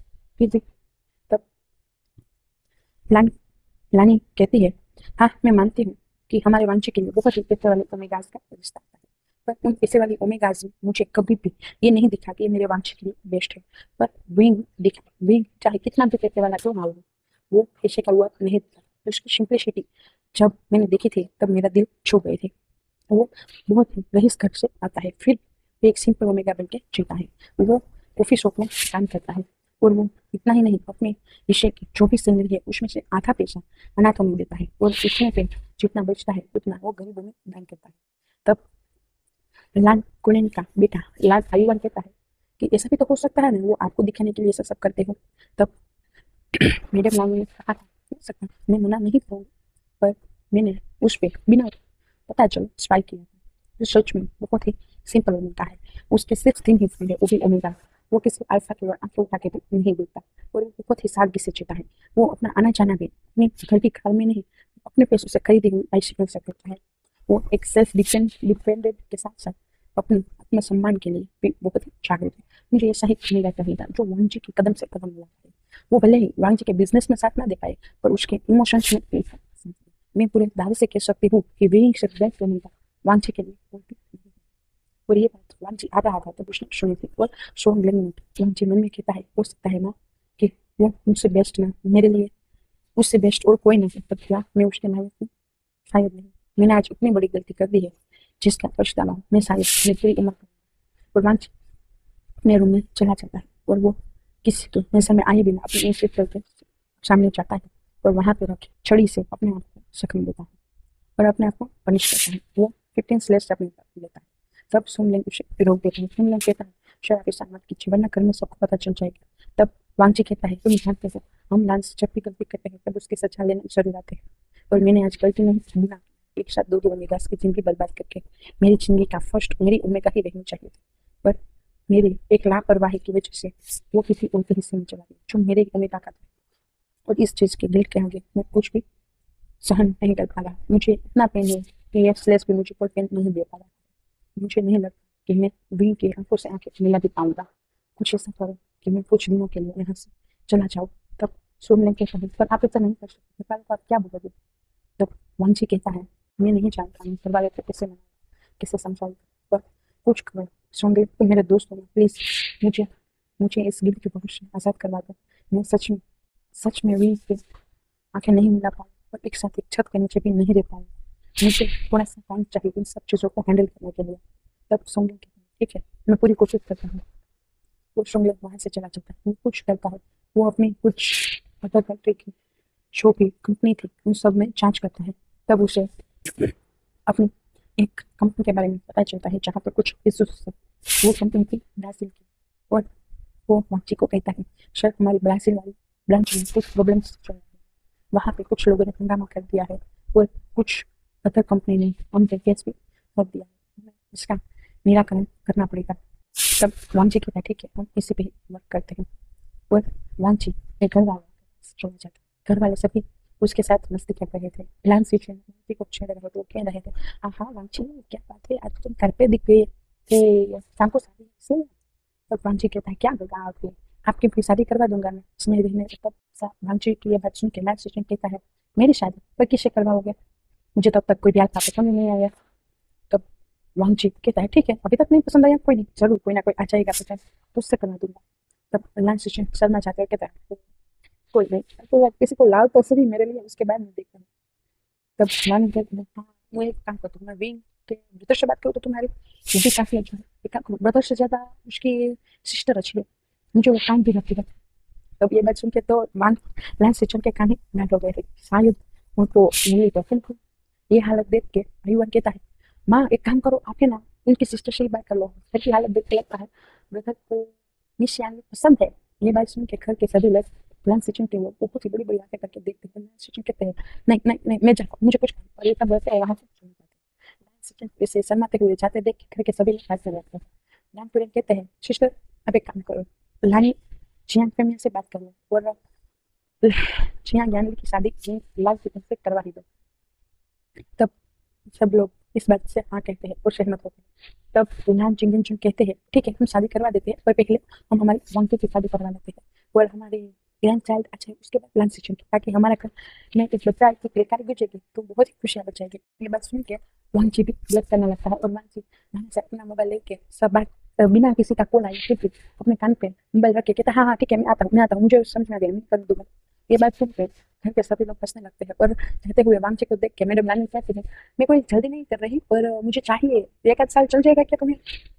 तब वांची कहता है मुझे काम है मैं जा रहा हूँ। ऐसा बोल के वो चिल्ला के अपने घर से बाहर चला जाता है।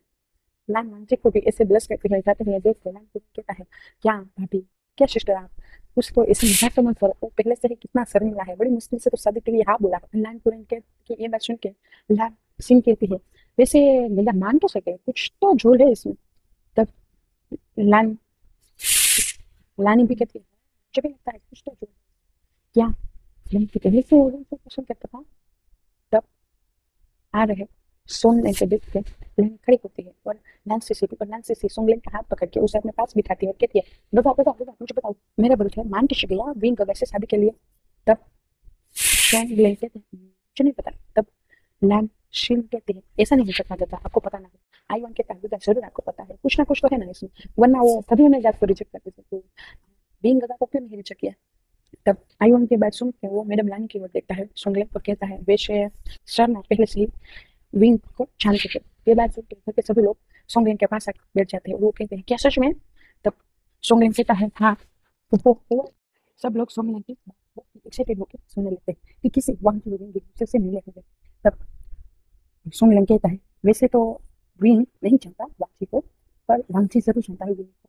ये बात सुन के सब कंफ्यूज हो गए थे और लांसी से कहती मतलब ऐसा कैसे हो सकता है। तब लन सीसी की बात सुन के सोंगले सीसी के सिर पे हाथ से हिलाता है। वो कहता है ऐसा इसलिए हो सकता है कि तुम्हारे गगा ने विंग गगा को देखा था ना कि विंग गगा ने तुम्हारे गगा को। तब आयुन कहता है तो इसका मतलब कौन सा भी लव। तब सोंगले कहता है नहीं ऐसा तो नहीं कह सकता कि तुम्हारे गगा विंग गगा के प्यार में पड़ गए हैं, पर हाँ ऐसा कह सकता हूँ कि तुम्हारे गगा विंग गगा को पसंद जरूर करता है। तब लानी कहती है तुम जल्दी से मुझे बता मुझसे राह नहीं देखी जा रही। तब लान चिंगन कहता है लानी क्या तुम बच्चों जैसे बर्ताव कर रहे हो, तुम अपने बेटे की लव सुन रही हो और ऐसा बर्ताव कर रही हो, तुम्हें तो उधर सास की तरह गुस्सा करना चाहिए और कहना चाहिए ऐसा कैसे हो सकता है बेटा ऐसा कैसे कर सकता है और वो समय का तो मैं छोड़ दूंगी ऐसा कुछ करना चाहिए। ये बात सुन के लान पूरे बहुत ही जोर जोर से हंसने लगता बेटर आपने सही कहा ऐसा ही होना चाहिए था। तब नानी मुंह बनाती है कहती है नहीं श्री मैं बहुत अच्छी सास नहीं मैं सास नहीं मैं उसकी मां बनूंगी। तब लान पूरे कहता है वो मेरी सिस्टर बहुत अच्छी है। तब कहानी कहती है तब सॉन्ग कहता है अगर आप लोगों को सुनना है तो मैं देती हूँ वरना मुझे आज ऑफिस का बहुत सारा काम है और सर को भी बाहर जाना है। ये बात सुन के तो नानी शॉक हो जाती है और कहती है क्या बाहर नहीं बाहर का कैंसिल करो। तब सॉन्ग कहता है इंपॉर्टेंट है। तब नानी कहती है क्या पागल हो तुम बाहर जाने की बात कर रहे हो आज रात को उसके साथ आज शाम को उसकी शादी है और रात को तुम जानते हैं फर्स्ट नाइट है और इसी बहुत ही इंपॉर्टेंट टाइम में तुम मुझे बाहर भेजने के बारे में बात कर रहे हो। तब लान की ये बात सुन के सॉन्ग मन में कहता है मुझे पता था ऐसा ही होता है इसीलिए सर ने मुझे भेजा है क्योंकि वो ज्यादा झूठ भी नहीं बोलते थे। तब लानी की बात सुन के सोंगलेंग कहता है विषय अंत ऐसा है कि सर को जाना पड़ेगा वरना ब्रांचिंग वाली जो ब्रांच उन्होंने की है वो किसी बहुत ही बड़े क्राइसिस में डूब सकती है। ये बात सुन के लान चिंगन जुन कहता है इतना ही इंपॉर्टेंट है तो क्या मैं चला जाऊँ। तब लान चिंगन जुन की ये बात सुन के सोंगलेंग कहता है नहीं अंकल आप नहीं जा सकते सर को भी जाना पड़ेगा और सच में बहुत इंपॉर्टेंट है। तब लानी कहते हैं और मेरी उम्मीद का भी वो राह देख के हो जाएगी। तब सोंगलेंग कहते हैं उसको भी तो यहाँ पे एक्सेस होने का टाइम मिल जाएगा ना, आप तो जानते हो पहले से ही हमारे साथ कितने क्रूज दिखते हैं कहीं क्या पता विंग उसे डर जाए तब ऊपर से वो बहुत छोटा भी तो है ना सर। लान को पूरे 10 साल छोटा है कोई नहीं जाने दो उसे। तब सोंगलेंग मैम ने कहता है सबको पता था कि सब चल जाएगा इसलिए वो बहुत ही चालाकी से मुझे भेजा बहुत चालू है सब। तब लान शिष्य कहते हैं दादा आप मुझे स्टोरी बता रहे थे बताओ ना। तब सोंगलेंग कहता है ठीक है मैं बताता हूँ। तब सोंगलेंग आगे बात करते हुए कहता है, एक बार सर हाईवे पे जा रहे थे, हम लोग बहुत ही बिजी चल रहे थे, मीटिंग चल रही थी उनकी ऑनलाइन, और सर बहुत खुश हैं। सर को पता नहीं था कि उन पे जो फिर उनसे और निकल रहे हैं, और वो उनके कार से बाहर जा रहा है, क्योंकि हम लोग साइड में कार रोक के अपनी मीटिंग कर रहे थे। और ये मीटिंग सर की दूसरी ब्रांच है ना, लंदन वाली, वहाँ की मीटिंग चल रही थी और बहुत इंपॉर्टेंट थी, उसी वजह से सर अपना काम कर रहे थे, तो पता नहीं कैसे पर बीच में उनको गुस्सा आ गया। और जब उनको गुस्सा आया ना, तब उनके जो फेमस थे वो अचानक से रिलीज हो रहे थे। और उसी वजह से हमारे वहाँ पे जितना भी स्टाफ था, जो बॉडीगार्ड का था, ड्राइवर थे, वो सभी सबको कैसा महसूस करने लगे थे, मैं भी करने लगा था। उन लोग तो बेहोश भी होने वाले थे तभी। वहाँ से पता नहीं कैसे विंग गया था, और विंग के हाथ में रोजेस थे, और वो सभी को रोजेस बांट रहा था। और उस स्मेल को लेते ही सब लोग काम होने लगे थे, और सबको जो बेहोशी छाई थी वो दूर होने लगी थी, मानो उस रोजेस के अंदर किसी प्रकार का परफ्यूम डाला गया था, जो वांची की जो अग्रेसिव फिल्मों थे उसको रोक रहा था। और उसने वांची को बिना देखे वांची के ऊपर एक स्प्रे का छिड़काव कर दिया था। और उस छिड़काव के चलते ही वांची तुरंत ही काम डाउन हो गई। और वो मन में वांची को उस टाइम पे पता चला कि वो किसी की ऐसे स्प्रे के स्मेल से ही काम डाउन हो सकता है। और वांची ने उस स्प्रे की कंपनी को भी पता करवाया, और तब उसे पता चला कि ऐसी कोई कंपनी ही नहीं है। और डीपली रिसर्च करने पे हमें पता चला कि इन विंग ने खुद ने बनाया हुआ था स्प्रे। शायद वो कोई रिसर्च कर रहा था या फिर कुछ और, पर वो विंग का खुद का स्प्रे था जो उसने बनाया था। और जब वांची ने विंग को बारे में और पता करवाया, तब वांची को पता चला था कि वो जिया अडोप्टेड सन है, और उसे विंग बहुत पसंद आया, वो बहुत मासूम था उस वजह से शायद, या फिर कुछ और है। या फिर ऐसा भी हो सकता है कि वांची अपनी स्मेल जो कंट्रोल नहीं कर पाता फेरोमोन्स, उसको विंग के एक स्प्रे में कंट्रोल करवा दिया, इस वजह से वो विंग को पसंद करने लगा। I don't know. और मुझे लगता है शायद ऐसा ही था, वो परफ्यूम की जो स्मेल थी ना, जो वांची को विंग देती थी ना, वो परफ्यूम की स्मेल मैंने विंग में से ली थी। जब मैं विंग से नल में टकराया था, तब मुझे पता चला था कि वांची को जो परफ्यूम दिया गया था ना, वो विंग ने अपनी खुद की ओमेगा स्मेल से बनाया परफ्यूम दिया था। शायद वांछी विंग को अपनी ओमेगा मानने लगा था, इसीलिए वो उसे तुरंत ही काम डाउन हो गया। और शायद ऐसा भी हो सकता है कि वो दोनों फेटेड पार्टनर्स हो। ये बात सुनकर दुल्हन बहुत खुश हो जाती है और वो कहती है, इसका मतलब कि मैं कुछ गलत नहीं कर रही। तो फिर वांछी क्यों नाटक कर रहा था विंग से शादी करने के लिए? तब तब सोंगलेंग कहता है, क्योंकि उसे पता नहीं था कि आपको विंग से उसकी शादी करवा रहे हैं। तो फिर उसे पता नहीं था तो तुरंत ही हाँ बोल देगा। तब लानी सोचती है कि उसने क्या ड्रामा किया था। पर लांग बहुत ही छोटे से हंसने लगती है। लांग कहती है, माँ तो बेवकूफ बन गई, और वो बहुत ही छोटे से हंसने लगती है। हम फ्लैशबैक देखते हैं कि वांची को मनाने के लिए लानी ने क्या किया। लानी ने अपने आप को बेहोश करने का नाटक किया था, और वो सच में बेहोश हो गई थी। और उसने डॉक्टर को कहलवा के ड्रामा करवाया था कि उसने 4 दिन से कुछ खाया नहीं है, और वो बहुत कमजोर है, और उसे किसी के सहारे की जरूरत है। और वांची को उस पे जो कहे वो करना चाहिए, वरना उसकी हेल्थ के लिए बहुत प्रॉब्लम हो जाएगी। उसके हाथ अटैक के सिस्टम भी दिख रहे थे, एक्सेट्रा एक्सेट्रा एक्सेट्रा, बहुत कुछ ड्रामा करवाया था कुछ। और डॉक्टर भी वांची से डरता तो बहुत था, पर वो लाने के आगे वांची को सब बता देता है। और लानी भी बहुत ही मेलोड्रामा करके वांची को मनाती है। तब वांची कहता है, नहीं मैं नहीं कर सकता, आप क्यों नहीं समझ रही, मुझे ये ओमेगा से शादी नहीं करनी। तब वांची की बात सुन के लानी कहते, पहले एक बार देख तो लो वो कौन हुई, शायद तुम्हें पसंद आ जाए, वो बहुत बहुत स्वीट ओमेगा हो। तब वांची कहता है, नहीं नहीं नहीं मैं नहीं शादी करूंगा। तब लानी अपनी जीभ पकड़ने का, मुझे सच नहीं। आ, तब उसे अपनी माँ का नाटक नहीं समझ में आता, फिर वो पैनिक हो जाता है, वो हॉस्पिटल की ओर ले जाने की ट्राई करता है। वो कहता है, सीचिंग आई वांट लांसी सी मुख हल्का पे वापस चलो, जल्दी आओ सो लॉन्ग, जल्दी सॉन्ग लैंड जल्दी। सब लोग वहां पे आते हैं, उसे लान वांची को अपने सीट पे हाथ रखा है, और उसमें कसम दिलवाई कि मैं तुमको अपनी कसम देती हूँ कि मैं जिस ओमेगा से कहूँ उस ओमेगा से मेरी शादी खरीद रही। तब वांची बिना अपनी मर्जी से अपनी माँ को कहता है, ठीक है आप जो चाहो वो कर सकते हो। वो वहां से चला जाता, क्योंकि उसे समझ में आ गया था कि उसकी माँ उसे बेवकूफ बना रही है। क्योंकि जैसे ही वांची ने हाँ बोला, उसकी माँ बहुत हैप्पी होकर खुश हो गई, कहने लगी, ये वांची मान गया, वांची मान गया। ये देख के तो कहते सभी लोग भी खुश हो गए थे, ये वांची मान गया, वांची मान गया। ये देख के वांची गुस्से से वहां से चला गया था, और वांची की वहां पे ही फोर्सफुली शादी तय हो गई थी। लहन अपनी उस अतीत से बाहर आते हुए सोंगले से पूछती है, तो वांची को कब पता चला कि रिंग से उसकी शादी होने वाली है? तब सोंगलेन कहता है, सच कहो तो उसको आज सुबह ही पता चला। ये बात सुन के तो घर के सभी लोग शॉक हो गए, क्या आज सुबह, क्या अब तक उसने फोटो ही नहीं देखा था? विंग तब सुमिन कहता है नहीं, आज सुबह जब वो तैयार हो रहे थे तब गलती से ही विंक का फोटो नीचे गिर गया तो उसने विंक को देख लिया था। तब उनको पता चला कि विंक से उसकी शादी में था। तब नान जिन के तो बहुत खुश हो गया होगा। तब वो सीन याद करता है तब वो कितना दुखी हो गया था। तो वांछी की आंखों के आंसू भी शोंगने में दिखा था, पर वो घर वालों को नहीं बता सकता कि वांछी का कौन सा रिएक्शन। और वो सबको कहता है हाँ घर हैप्पी हो गए थे। और वो वहां से चला जाता है। और ऐसे ही वांछी और उनकी शादी शाम को हो जाती है। बहुत बड़ा मंडप सजा था। फिर सभी लोग बहुत हैप्पी थे। प्लान पूरे लंचिंग एंजॉय नाच से लाट आई वहां नानी और जियांस में भी सभी बहुत हैप्पी थे। उदास था नान वांची उल्लू दोनों ही उदास थे रिलेटिव है कि उन्होंने अपने पार्टनर को धोखा दिया। वांची विंग की आंखों में नहीं देख पा रहा था और विंग भी वांची की आंखों में नहीं देख पा रहा था। जब शादी में किस का करने का कहा गया तब वांची ने विंग के फोरहेड पे किस किया था और शादी को लॉक किया था। अब वांछित और विंग की विदाई हो गई थी और विंग अभी अपने रूम में था।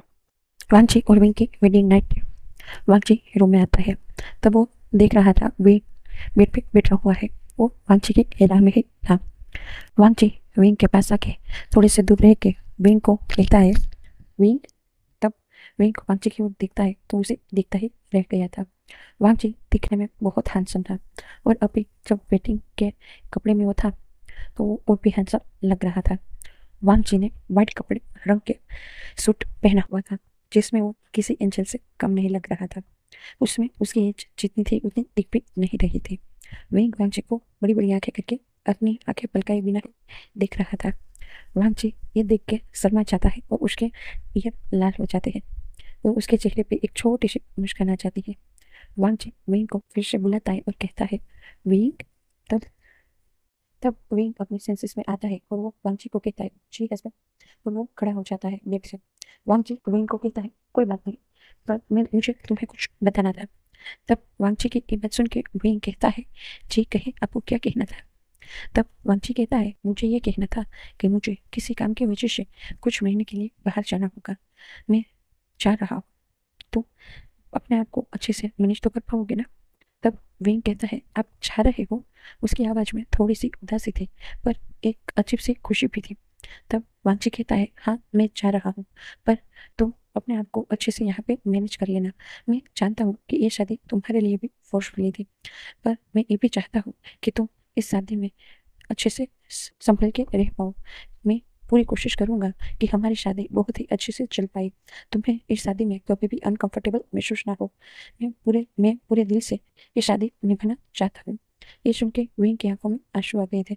विंग वांची को कहता है मैं आपसे कुछ कहना चाहता हूँ। तब वांची कहता है जी कहो क्या कहना है। तब विंग कहता है वो कल वो उससे आगे कुछ बोलता उससे पहले ही वांची का फोन बज गया था। विंग जानता था कि शादी का रिश्ता बहुत पवित्र रिश्ता होता है और कोई भी रिश्ता हो वो सच की बुनियाद से ही चलता है। अगर वहां पे झूठ और फरेब आ जाए तो वो रिश्ता कमजोर पड़ जाता है। और विंग ये नहीं चाहता था कि कल उसके साथ जो भी हुआ है वो कहीं और से वांची को पता चले। इसीलिए वो अपने आप ही ये सब बताना चाहता था। वो जानता था शायद ये बात सुन के वांची उसे मिसजज भी कर सकता है, शायद उसे रिश्ता भी तोड़ सकता है। पर वो ये भी जानता था अगर ये बात वो नहीं बताएगा तब वांची का उस पे से भरोसा ही उठ जाएगा। उसे लगेगा कि उसने वांची को धोखा दिया है। और वेन ये नहीं चाहता था। वेन ये समझ रहा था कि उसका हस्बैंड जो है वो बहुत ही प्योर है, वो बहुत ही अच्छा है। और वो ये नहीं चाहता था कि उसके हस्बैंड को वो धोखा दे। इसी वजह से वेन सारी बात बताना चाहता था, चाहे उसका अंजाम जो भी हो।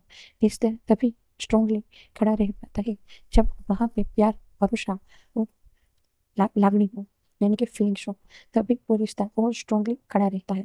अगर वहां पे इन तीनों में से कुछ और कमी हो तो रिश्ता नहीं टिक पाता। अगर आपके रिश्ते में प्यार हो और भरोसा ना हो तब भी रिश्ता टूटता है। और प्यार हो, भरोसा हो, पर लागणी ना हो, जो फीलिंग्स होती है वो ना हो, तब वो रिश्ता टूट जाता है। हाँ, प्यार और फीलिंग्स दोनों एक ही पहलू के दो सिक्के हैं जिसे हम प्यार कहते हैं और फीलिंग्स भी कहते हैं। फीलिंग्स हम किसी से भी कर सकते हैं पर प्यार हम किसी से भी नहीं कर सकते। विंग उससे आगे और कुछ सोच पाता उससे पहले ही वांची फिर से विंग के पास आता है और कहता है मुझे जाना होगा। मैं कुछ महीनों के लिए अपनी ब्रा- ब्राजील वाली ब्रांच में जा रहा हूँ। वहाँ पे बहुत इंपॉर्टेंट काम है। तब विंग कहता है ठीक है आप जा सकते हो। तब विंग ये बात कह के वांची वहां से फिर से फोन पे बात करते हुए बाहर की ओर चला जाता है और वो बात कर रहा था, हाँ मैं आ रहा हूँ, अच्छे से सब रिपोर्ट निकाल के रखना। विंग समझ पा रहा था बहुत सीरियस मैटर है। वांगची अपनी सेक्रेटरी से बात कर रहा है, वो भी बार्सिलोना में। और वो ये भी समझ रहा था कि वांगची सच में अपने काम को लेके बहुत ही सिंसियर है। विंग वहां जाते हुए वांगची को भी देख रहा था। वांगची भी चला गया था, वो अपने लाइब्रेरी में जाके अपना काम कर रहा था। विंग वांगची की राह में ऐसे ही सो गया था। जब वांगची रूम में आता है तब तक रात के 3 बज गए थे। मैंने पूछना जानबूझ के रात लगा दी हो, रात के 3 करवा दिया है। वांगची विंग के पास आता है, उसके सिर पे हाथ सहलाते हुए वो प्यार से विंग को देखते हुए कहता है, विंग मुझे माफ करना, मैं तुमसे बचने के लिए, तुम्हारी आंखों के उस प्यार से बचने के लिए यहाँ से जा रहा हूँ। मैं अभी अपने आप को गिल्टी समझ रहा हूँ और मैं उस गिल्ट का समाधान जब तक नहीं कर लेता तब तक तुम्हारे सामने मैं नहीं आ सकता। मैं कमजोर हूँ, मैं बुज़दिल हूँ, इसी वजह से मैं भाग रहा हूँ।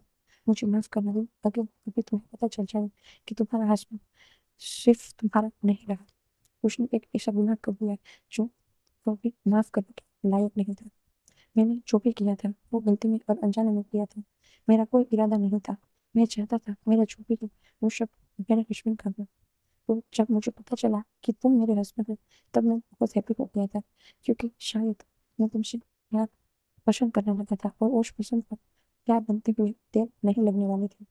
पर मेरी एक गलती ने हम दोनों को इस बीच राह पिला के खड़ा कर दिया कि आज मैं बुज़दिलों की तरह तुमसे दूर भाग रहा हूँ। प्लीज मुझे माफ करना। और वो विंग के फोrehead पे किस करके सोफे पे सो जाता है। वांगची का मानना था कि वो विंग के लायक नहीं है, इसीलिए वो सोफे पे सो गया था। वो खुद गिल्ट के पावर में डूबा जा रहा था। उसका सोने के 2-3 घंटे के बाद ही उसके मोबाइल पे फिर से अलार्म बजता है और वांची उठ के तैयार होके बाहर तैयार होने चला जाता है। वो थोड़ी देर बाद अपने ऑफिस अटायर में विंग के सामने आता है। जब विंग ने कुछ आवाजें सुनी तब उसकी नींद टूट गई थी। वो वांची को ऑफिस अटायर में देख के उसे देखता ही रह गया था। विंग वांची से कहता है, मैं आपकी बैग पिक कर दूं, आप जा रहे हो? तब वाइवेन की इतनी स्वीट आवाज सुन के वांची कहता है, हाँ मैं जा रहा हूँ। तब वांची की ये बात सुन तो वेन कहता है, आपने नाश्ता किया, क्या मैं बनवा दूँ? तब वांची कहता है, तुम सोचा नीचे चल जाएगा। तब वेन कहता है, नहीं मैं बनवा देता हूँ। तब वेन नीचे जाता है पर अभी तक कोई भी आया नहीं था, इसीलिए वेन की नाश्ता बनाने लगता है। वांची वेन की राह में नीचे आता है, देखता है तो वेन खाना बना रहा था। वेन बहुत खूबसूरत लग रहा था। वांची की नजर वेन से दूर नहीं हट रही थी, पर वेन फटाफट खाना बना के वांची के सामने ला के रख देता है और वो खुद भी नाश्ता करने बैठ जाता है। वांची वेन को कहता है, बहुत अच्छे से नाश्ता बनाया। तब वेन कहता है, थैंक यू। तब वांची वेन के लिए कुछ गिफ्ट देता है और कहता है, एक हरी पहली वर्षों का इनाम। तो वेन कहता है, पर मैंने तो सिर्फ नाश्ता बनाया। तब वांची कहता है, मुझे ये रात को ही देना था पर काम की वजह से नहीं दे पाया, इसीलिए अब दे रहा हूँ, ले लो। तब वेन उसे खोलता है तो उसमें एक चेन और पेंडल था। उसमें वांची और व्यू शहर के फर्स्ट अक्षर लिखे हुए थे। वो बहुत ही प्यारे तरीके से उसका डेकोरेशन था। ये देख के विन हैप्पी हो जाता है और वो वांची को कहता है, thank you thank you thank you thank you, मुझे ये सच में बहुत अच्छा लगा, ये बहुत अच्छा है। ये सुन के तो वांची के चेहरे पे भी मुस्कान आ गई। वांची अपना नाश्ता कंप्लीट करने के बाद विन से प्यार सहलाते हुए कहता है, ये तुम्हारा ही घर है, तुम मुझे अपना ही घर समझना, तुम्हें जो करना हो वो करना, यहाँ पे तुम्हें कोई भी रोक नहीं होगी, तुम जो चाहो जो करो वो सब कर सकते हो, तुम्हें किसी से कोई भी परमिशन लेने की भी जरूरत नहीं है। ये सुन के विन भी खुश हो जाता है और वांछित विन के सिर पे हाथ सहलाते हुए कहता है, मैं चाह रहा हूँ, अपना ख्याल रखना। ये सुन के विन की आंखों में आंसू आ गए थे। एक बार फोर्टी पे किस कहता है और वो कहता है, तुम सच में बहुत अच्छे हो, और उसे वहां से बाइक लेके चला जाता है।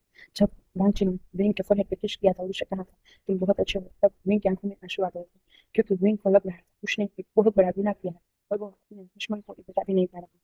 और वो एक गलत कर रहा है, किसी को अंधेरे में रखना एक गुनाह है, और वो अपने आप को गिल्टी महसूस कर रहा था और वो रो रहा है। वांछित की आंखों में भी आंसू थे और वो मन में कह रहा था, मुझे माफ करना भी, मैं तुम्हें छोड़ के चाहता हूँ, पर अभी हमारे लिए यही सही है। मैं तुम्हारा सामना नहीं कर पाऊंगा, अगर तुम्हारी कोई इच्छा होगी तो वो भी मैं पूरा नहीं कर पाऊंगा, इसीलिए प्लीज मुझे माफ करना, मुझे जाने देना, मैं जरूर वापस लौट के तुम्हारे पास आऊंगा, सिर्फ और सिर्फ तुम्हारा बन। तो मैं जाते हुए वांची को देख रहा था। वांची वहाँ पे पहुँचने के बाद विंग को मैसेज करता है और कहता है मैं पहुँच गया हूँ। तब विंग रिटर्न मैसेज करते हुए कहता है आप ठीक हो ना? तब वंशिक कहता है हाँ मैं ठीक हूँ।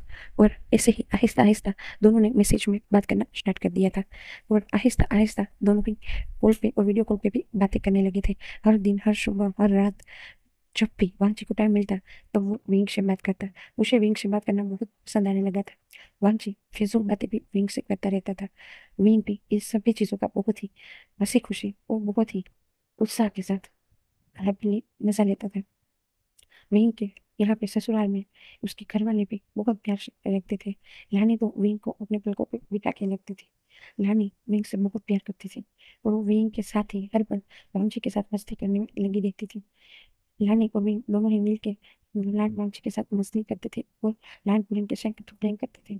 लैंड पुलिंग इस वजह से अनोल को पता था और उसे ये सब अच्छा लगता था। उसे भी विंग और उसकी सिस्टर की ये हरकत बहुत पसंद आती थी। जब भी इस बात को 2 महीने से ज्यादा हो गया था। विंग और वांची दोनों ही फोन में बातें कर रहे थे। वांची विंग की केयर करता था। वो कब उठता है, कब खाता है, बाहर जाता है या नहीं, दूसरों से अच्छे से मिलता है या नहीं, वो सभी चीज वो देखता था। वो भले ही विंग के पास नहीं था, विंग का सामना नहीं कर पा रहा था, पर वो विंग से प्यार जरूर करने लगा था। इसी वजह से वो विंग को पूरे दिलो जान से अपनाने की भी कोशिश कर रहा था। वो उसके सामने नहीं चाहता था, फिर भी उसकी टेक केयर बहुत ही अच्छे से करता था। जब भी वांची विंग को कहता था तब विंग बहुत ही सहमा जाता और वांची से बहुत लज करते हुए बात करता और कहता आपने खाना खाया क्या? तब वांची ऐसे देता हाँ मैंने खाया। तो विंग कहता आप मिर्च कम खाना, आपकी नाक बहुत लाल हो जाती है, आपको बहुत ही मिर्च हजम नहीं होती, आपसे मिर्च हजम नहीं होती, तो आप क्यों खाते हो? तब वांची कहता है वो मैं नहीं खाता, वो शोंगलिंग लाता है इसलिए मैं खाता है। जब शोंगलिंग ये बात सुनता है तब वो वांची की बड़ी बड़ी के करके देख रहा था, क्योंकि मिर्च मंगवाता तो वांची ही था, उसे पसंद थी इसीलिए वो खाता था। पर आज जब बारी आई अपनी ओमेगा से फरियाद करने की, तब उसने शोंगलिंग को बिल्कुल फंसा दिया। विंग शोंगलिंग को गुस्सा करते हुए कहता है शोंगलिंग बाबा आप अब ऐसा मत करना, हस्बैंड के स्पाइसी खाना मत लाना। हांजी और विंग दोनों कभी कभी तो रात रात भर भी बातें करते थे। वो दोनों एक दूसरे से दूर तो थे पर फिर भी एक दूसरे के नजदीक थे, एक दूसरे को अच्छे से जान रहे थे। आहिस्ता आहिस्ता दोनों के दिल में जो एक दूसरे के प्रति लाइक थी उनका प्यार की ओर बढ़ने लगी और दोनों में से किसी को भी पता ही नहीं चला। विंग वांची के लिए अपने आप को प्योर नहीं मानता था, उस वजह से वो गिल्ट में भी जीता था। विंग को कई बार रात को डरावने सपने भी आते थे, तब विंग छक के डर के चिल्ला के जग जाता था और विंग बाद में वांची के कपड़े लेके उसे हग करके सो जाता था। उसमें से आ रही स्मेल की वजह से विंग अपने आप को कंफर्टेबल महसूस कर पा रहा था, पता नहीं क्यों, पर विंग वांची को अपना अल्फा मानने लगा था। हाँ शायद शादी की वजह से मानता था, पर वो दिल से उसे अपना भी लिया था। वो अपने आप को अनप्योर मानता था, उस वजह से वो कूद भी रहा था, पर वो किसी के सामने अपने आप को कमजोर दिखा भी नहीं रहा था। वो सबके सामने मुस्कुरा के ही रहता था। जब भी सुबह, हर दिन सुबह वांची विंग के लिए रोज का बुके भेजता था और जब सब चिल्लाते थे तब विंग की लाली सबको दिखती थी। विंग ने कई बार वांची से कहा था हस्बैंड आप ऐसे मत करिया कीजिए, आप मुझे रोज के बुके मत भेजा कीजिए, आयुआन और सीसी दोनों मुझे बहुत चिल्लाते हैं। तब वांछित कहता है मैं भेजूंगा, मैं हर दिन भेजूंगा, क्योंकि मैं वहां पे नहीं हूँ। अगर मैं होता तो मैं तुम्हारे लिए लाता और मैं अपने हाथों से तुम्हारे वो देता, पर अभी मैं वहां पे नहीं हूँ। मैं नहीं चाहता कि मैं ना हूँ, उसका एहसास भी तुमको हो, तुमको इतना नहीं लगता कि मैं तुम्हारे पास ही हूँ, इसीलिए मैं तुम्हारे लिए ऐसा कर रहा हूँ। ये सुन के विंग की आंखों में आंसू आ गए थे, क्योंकि विंग वांछित की ओर खींचा जाने लगा था और विंग अपने आप से लड़ रहा था, रात दिन लड़ता था, पर वांछित के प्यार क्या विंग कमजोर पड़ने लगा। पहले तो 1 महीने तक विंग बहुत स्ट्रगल करता था, वो अपने उन घावों को छुपा रहा था जो उसके दिल में थे। वो वांछित के प्यार ने आहिस्ता आहिस्ता मलहम का काम करके उसे भुला दिया था। विंग ने जब 2 महीने हो गए थे तब तक तो विंग उस रात को ही भूल गया था। वांछित की ओर भी ऐसा ही था। विंग जब भी वांछित से बात करता था तब वांछित भी अपने उस घाव को, उस गिल्ट को अब समझने लगता था और आहिस्ता आहिस्ता वो भी उस गिल्ट से बाहर आ गया था। विंग और वांछित दोनों एक दूसरे के लिए मलहम का काम कर रहे थे और एक दूसरे से प्यार कर रहे थे और भरपूर प्यार दिखा भी रहे थे। हाँ अभी तक एक दूसरे को कहा नहीं था कि मैं आपसे प्यार करता हूँ, पर फिर भी उन दोनों के एक्शन से सबको दिखने लगा था कि ये दोनों एक दूसरे से प्यार करने लगे। बैंक से बोलता था, उससे पहले वांछित का मैसेज आ जाता था, गुड मॉर्निंग हुई, पर वांछित बैंक के लिए हर दिन रोज का बुके भी भेजता था और घर के सभी लोग विंग को बहुत ही चिढ़ाते पीते वांछित के मेंशन विंग पे ब्लश करने लगता था। विंग आहिस्ता आहिस्ता वो रात भूल गया था जो उसके जिंदगी की बहुत डार्क भरी रात थी, और शायद ये खुदा का मंजूर नहीं था, क्योंकि जब भी खुशी आती है तो गम साथ में भी आता है। और यहाँ पे भी विंग की जिंदगी में गम के बादल, विंग को जो लग रहा था छड़ गई है, वो फिर से आ गए। पर इस बार एक बहुत बड़ा तूफान लेके आई, और उस तूफान में विंग बह के चला गया, भांजी को हमेशा हमेशा के लिए छोड़ के चला गया। ऐसा क्या हुआ, वो अब हम जानते हैं। विंग एक दिन अपने धाम के अंदर अपने दोस्तों के पास गया था, तो वहाँ पे बेहोश हो गया था। उनके दोस्त विंग को उठा के हॉस्पिटल में लेके गए थे, और विंग को तब पता चला था कि वो प्रेग्नेंट है। उसके दोस्तों को अभी तक डॉक्टर ने नहीं बताया था, पर विंग ने जब सुना कि वो प्रेग्नेंट है, तब उसकी आंखों के आगे दूसरी रात का पूरा नजारा आ गया था, और वो अपने आप को संभाल नहीं पाया, और वो रोने लगा। उसके दोस्त वहाँ पे आए और वो पूछने लगे, क्या हुआ है, हमें बता। तब विंग बहुत ही दुविधा में था, पर शायद शिष्य ने बहुत ही फोर्स किया और विंग को कहा, तुम हमें बताओगे नहीं तो हम कैसे जानेंगे कि तुम्हारी लाइफ में क्या प्रॉब्लम है। हम तुम्हारे सपोर्ट कर, हम तुम्हें कभी भी रॉन्ग तरीके से जज नहीं करेंगे, प्लीज हमें बता। तब विंग उस रात जो भी हुआ था वो सब उन लोगों को बता देता है। तब सुयांग कहता है, ये मेरी ही गलती थी, मैंने एक गलती से उस चीज को पिला, जूस के बदले शराब को पिला दिया था, इसमें ऐसा ना होता। पर वो अपने गिल्टी मांगने लगा। विंग कहता है, मुझे अब अपने वांच के साथ नहीं रह सकता। मैं पहले से ही अपने आप को वांच की लाइफ नहीं समझता था, पर धीरे धीरे उसके प्यार ने, उसके घर वालों ने प्यार मुझे सब कुछ भुला दिया था। मैं बहुत हैप्पी नहीं उस घर में जीने लगा था, मुस्कुराने लगा, और शायद मेरे नसीब में वो मुस्कुराना नहीं। मैं क्या करूँ तब। नहीं कहता है, पर जब घर वालों को पता चलेगा तब क्या होगा कि तुम प्रेग्नेंट हो, ये दिखने वाला है सबको भी। तब नहीं कहता है, सुई से क्या सुई, तुम मेरा काम करोगे। तब नहीं ये बात सुन के सुई कहता है, हाँ करो, क्या है।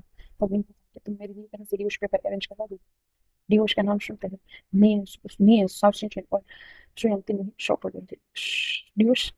तब विंग कहता है, हाँ डिवोर्स, क्योंकि वो बहुत अच्छे इंसान है और मैं नहीं चाहता कि उसको चीट करूँ। वो एक रात भी मेरे साथ नहीं बिताया, तो घर वालों को मैं कैसे कह सकता हूँ कि वो उसका बच्चा, और मैं उसका बच्चा नहीं, शायद वो मान भी ले घर वाला, और उसको मैं क्या करूँगा।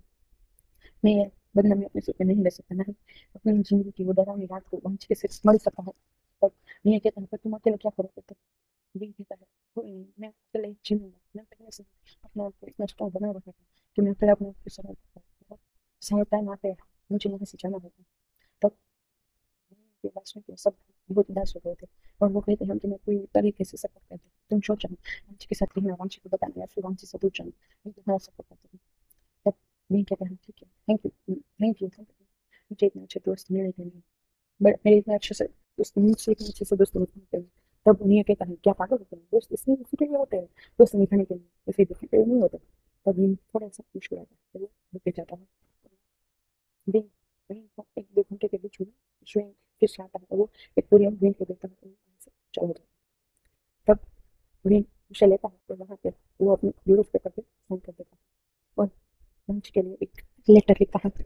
फिर वो उस लेटर को वहाँ पे छोड़ के, और लंच को दी के ऐसे, क्योंकि लंच 2 ही दिन में वापस आने वाला था, वो बात नहीं जानता था। लंच और वेल की शादी को अब 3 महीने होने वाले थे, और वे अपने आप को स्ट्रॉन्ग भी कर चुका था जब से उसे पता चला था कि वो प्रेग्नेंट है, और वो इस घर को छोड़ के जाने वाला है।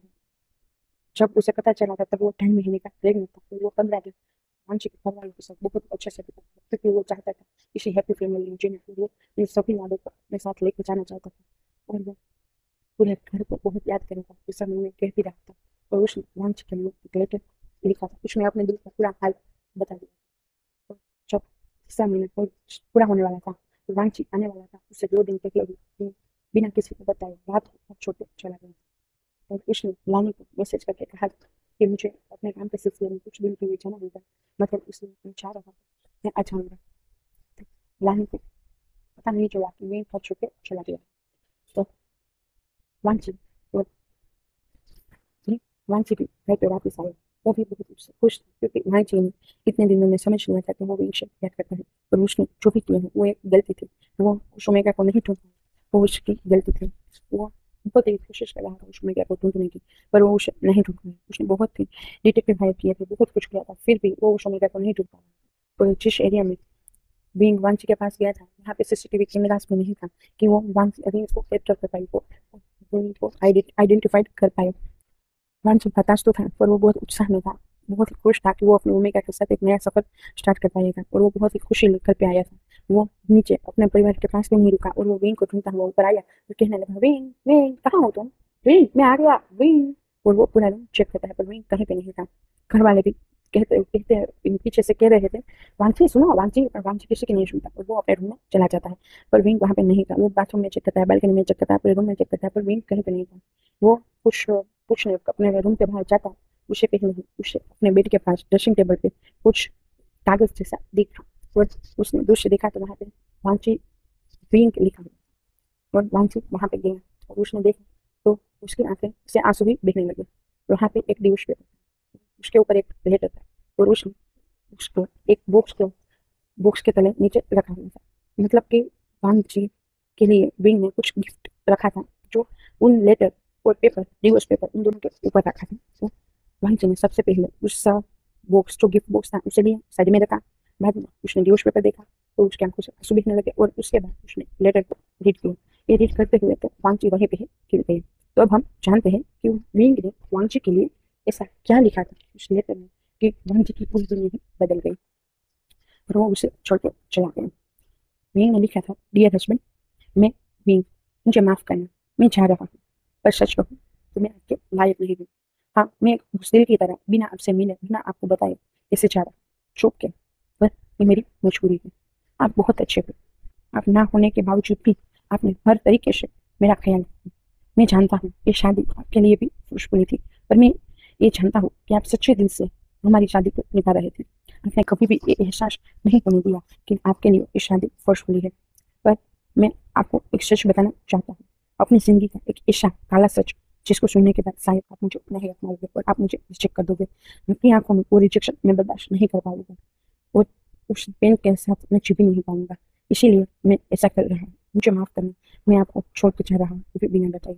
मैं आपके लिए क्रूर नहीं हूँ। हमारी शादी के अगले दिन ही मेरे साथ कुछ अल्फा ने जबरदस्ती करने की कोशिश की थी।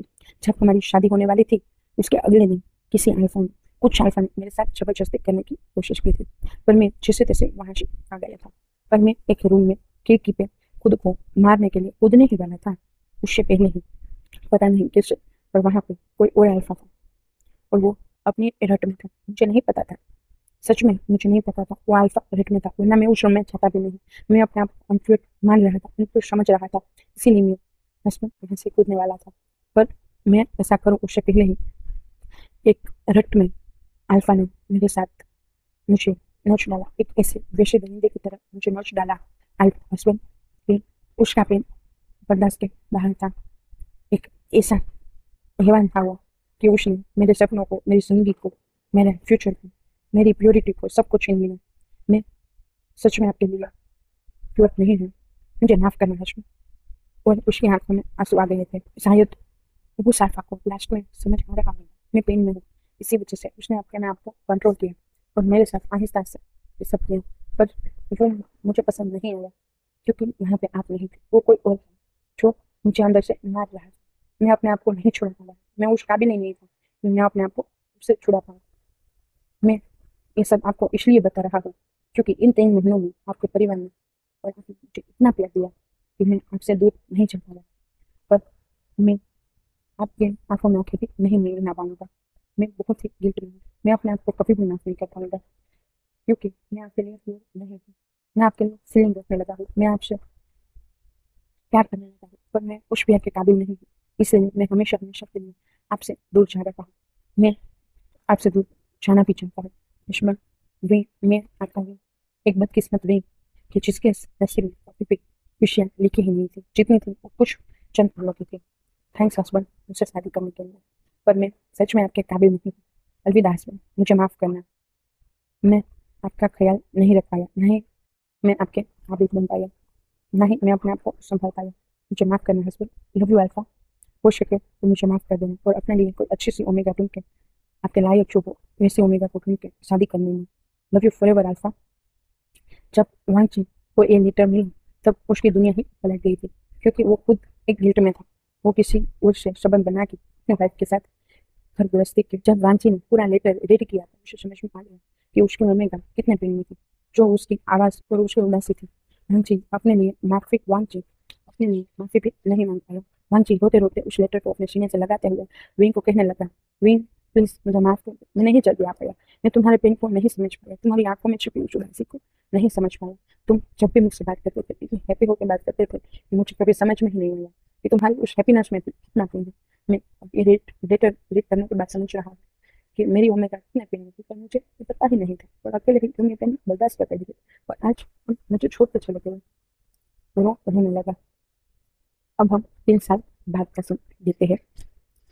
इस बात को 3 साल हो गए थे। वांछी अपनी बिजनेस मीटिंग के लिए एक ट्रिप पे पहाड़ों पे गया था। वो विश्व से दूर बसे हुए एक बस्ती की ओर गया था जहाँ पे उसे कुछ प्रोजेक्ट के सिलसिले में काम था और वो पहाड़ी इलाका था जहाँ पे बर्फबारी बहुत ही होती रहती थी, जिस वजह से वहाँ की सड़कें भी सेफ नहीं थी। पर ऐसे ही टाइम में वांची की कार से किसी बच्चे का एक्सीडेंट हो गया था। वांची उसके बाद से जब विंग उसको छोड़ के चला गया, उसके बाद से जितना कोई था उससे भी ज्यादा कोई हो गया था और वांची ने उस ओमेगा को भी खोजना बंद कर दिया था क्योंकि उसे समझ में आ गया था कि यहाँ पे उसकी गलती थी। क्या पता अगर विंग वांची को सब पहले ही बता देता और वो उससे भागने की जगह पे उसके पास रहते उसके साथ रहता तो विंग ऐसा कुछ नहीं करता, विंग उसको छोड़ के ना चाहता।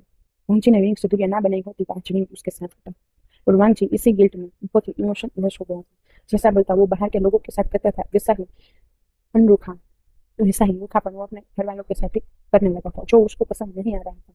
इसीलिए वांछी अपने आप को सजा देने के लिए सबसे दूर रहने के लिए वो सबसे दूर अपनी एक अपार्टमेंट में रहने लगा था। वो अपने परिवार वालों से भी कभी कभार मिलता था। जब भी नानी विंग के बारे में वांछी से कुछ पूछती तब वांछी कहता था, मदर प्लीज विंग के बारे में कुछ मत पूछिए, मुझे नहीं पता विंग के बारे में, मैं नहीं संभाल पाया अपनी मम्मी को, मेरी मम्मी को कितने पेन में थी मैं जानता तक नहीं था। वो चला गया, मुझे छोड़ के चला गया, वो मुझे छोड़ के चला गया। जब बहन परिवार को ये पता चला कि विंग ने वांची को छोड़ दिया तब घर के सभी लोग सदमे में आ गए और किसी को ये पता नहीं था कि विंग ने वांची को क्यों छोड़ा। सबको ऐसा ही लगा कि शायद वांची ने विंग को टाइम नहीं दिया, उसके साथ नहीं रहा, इसी वजह से विंग चला गया होगा। घर के सभी लोगों वांची को ही शुरुआत ठहराने लगे थे और वांची को भी यही लगता था कि यहाँ पे वांची का ही फॉल्ट है और वांची अपने आप को और भी सजा देने लगा था और वो अकेले ही रहता था। वो अपना काम सब करता था, अपने ऑफिस जाना, अपने परिवार का देखभाल करना, अपने ऑफिस के सब स्टाफ का देखभाल करना, सबके प्रति वो जिस तरीके से पहले बर्ताव करता था वैसा ही बर्ताव करता था। पर अब उसके पास से और भी डेंजर हो रहा आने लगा था, मानो कि एक कोल्ड पत्थर हो और वहां से सिर्फ और सिर्फ कोल्डनेस ही बहती ऐसा उसके अराउंड सब लगने लगा था। सोंगलैंग भी वांची के पास रहता तब उसे भी सफोकेशन महसूस होता था। सोंगलिंग ने विंग के दोस्तों से भी पूछताछ करने की कोशिश की, उन सबको भी पूछा कि विंग कहाँ पे गया है, क्या आप लोगों को पता है, पर वो सब लोग ये नहीं बता सकते थे विंग क्यों गया था क्योंकि विंग ने अपनी कसम दी थी कि अगर अगर वहां से यहाँ तक आ जाए तो उसे प्लीज पता मत चलने देना वरना उसका दिल टूट जाएगा और घर के सभी लोग भी विंग पे से भरोसा उठा देंगे। ये बात जब घर वालों जब सुयान साउ सिंचन और निया को समझ में आ रही थी, जब ये बात विंग ने कही थी तब वो लोग भी समझ रहे थे कि हाँ जो परिवार विंग को इतनी शिद्दत से प्यार करता है उसकी नजर में अगर विंग गिर गया तो शायद क्या पता विंग कभी उठ ना पाए। इसीलिए वो लोग भी सोंगलैंग या फिर वांची को खुश नहीं कर सकते और विंग की कुछ ऐसे ही छाली थी। आज वांची 3 साल बाद फिर से विंग से मिलने वाला, उसे पता भी नहीं था वो जिस सफर में निकला है, जिस मंजिल की तलाश में वो निकला है वो मंजिल उसे मिल जाएगी, यानी कि विंग उसके चूल्हे में आके गिर गया। वांची की कार का जब एक्सीडेंट हुआ तब वो किसी वजह से हुआ था। वांची ने अपने ड्राइवर को कहा क्या हुआ, तब उसके ड्राइवर ने कहा सर मुझे लगता है किसी का एक्सीडेंट हो गया है। तब वांची ने कहा हमारी कार सर, तब उस ड्राइवर ने कहा हाँ सर। तब सोंगलिन ने कहा सर मैं देखता हूँ। तब वांची ने कहा कौन है, सोंगलिन बाहर निकला और देखा तब उसे देखा तो एक बच्चा गिरा हुआ था। सोंगलिन ने वांची को आके कहा कि सर किसी बच्चे का एक्सीडेंट हो गया। बच्चा सुनते थे, वांची को भी पता नहीं थे पर पेन हुआ और वो भी बाहर निकल गया और उसने जब बच्चे को देखा तब उसे एक कनेक्शन हो वो उस बच्चे के साथ फील हो रहा था और वो उस बच्चे को लेके अपनी गोद में हॉस्पिटल की ओर जाने लगे। उसने सोंगलैंग से कहा कि जल्दी से हॉस्पिटल ले जाओ। सोंगलैंग ने कहा सर लाओ मैं उसे संभाल लूं, पर अंजू ने कहा नहीं तुम जल्दी करो, जल्दी से हॉस्पिटल ले जाओ। और ड्राइवर ने जल्दी से वांची और उस बच्चे को हॉस्पिटल में ले जाने हॉस्पिटल की ओर अपना रुख कर दिया। वांची भागा भागा हॉस्पिटल में उस बच्चे को लेकर गया क्योंकि उस बच्चे के सिर से बहुत खून बह रहा था। डॉक्टर भी बहुत ही जल्दी से उस बच्चे का इलाज करने लगे। तब डॉक्टर ने ब्लड के बारे में कहा कि उसका हेयर ब्लड है और उस ब्लड का यहाँ पे कोई भी ब्लड नहीं मिलेगा। तब वांची ने कहा कौन सा ब्लड है, तब उस डॉक्टर ने वांची को कहा वो पॉजिटिव ब्लड है। तब वांची ने कहा मेरा भी ओ पॉजिटिव है। तब डॉक्टर ने कहा चलिए तो मैं आपका ही ब्लड ले लेता हूँ और जब वांची का ब्लड चेक कराया गया तब उनको पता चला कि ये ब्लड 100% उसे मैच होता है और वांची का ब्लड उसे चढ़वा दिया गया। तब किसी नर्स ने बाई चांस उसका डीएनए भी चेक कर लिया था, क्योंकि उसको कहा गया कि क्या आपका बच्चा है, तब वांची ने कहा नहीं मेरा बच्चा नहीं है। और पर एक नर्स थी जिसे यह दोनों बाप बेटे ही लग रहे थे, क्योंकि वो बच्चा बिल्कुल हूबहू वांची जैसा ही दिखता था। और शायद वो मूवीज कुछ ज्यादा दिखती थी, इसलिए उसने नादानी कहो या फिर सूझबूझ कहो या फिर कुछ और, उसने उसका डीएनए कर दिया। और वंशी के वो डीएनए वंशी के हाथों में देते हुए कहा ये आपका ही बच्चा है। मुझे पूरा डाउट था ये आपका ही बच्चा था, इसीलिए मैंने कर दिया। मैंने बहुत मूवीज में देखा है कि ऐसे ही बच्चा मिलता है, अपने पेरेंट्स से बिछड़ा हुआ होता है, अपने डेथ को बाद में मिलता है और वो उनका खुद का खून होता है, एक्सेट्रा एक्सेट्रा एक्सेट्रा। तब वंशी के सिर से सारी बातें निकल गई। तब वंशी ने कहा क्या बकवास कर रहे हो, ये मेरा बच्चा नहीं है। सोंगली ने कहा प्लीज नहीं, आप यहाँ से चले जाइए।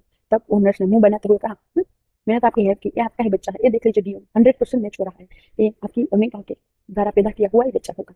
क्या आप कईयों के साथ इससे आगे कुछ बोलती उससे पहले ही वांची के गले उछल दिख गए और वो चुप होकर वहां से रफू चक्कर हो गई।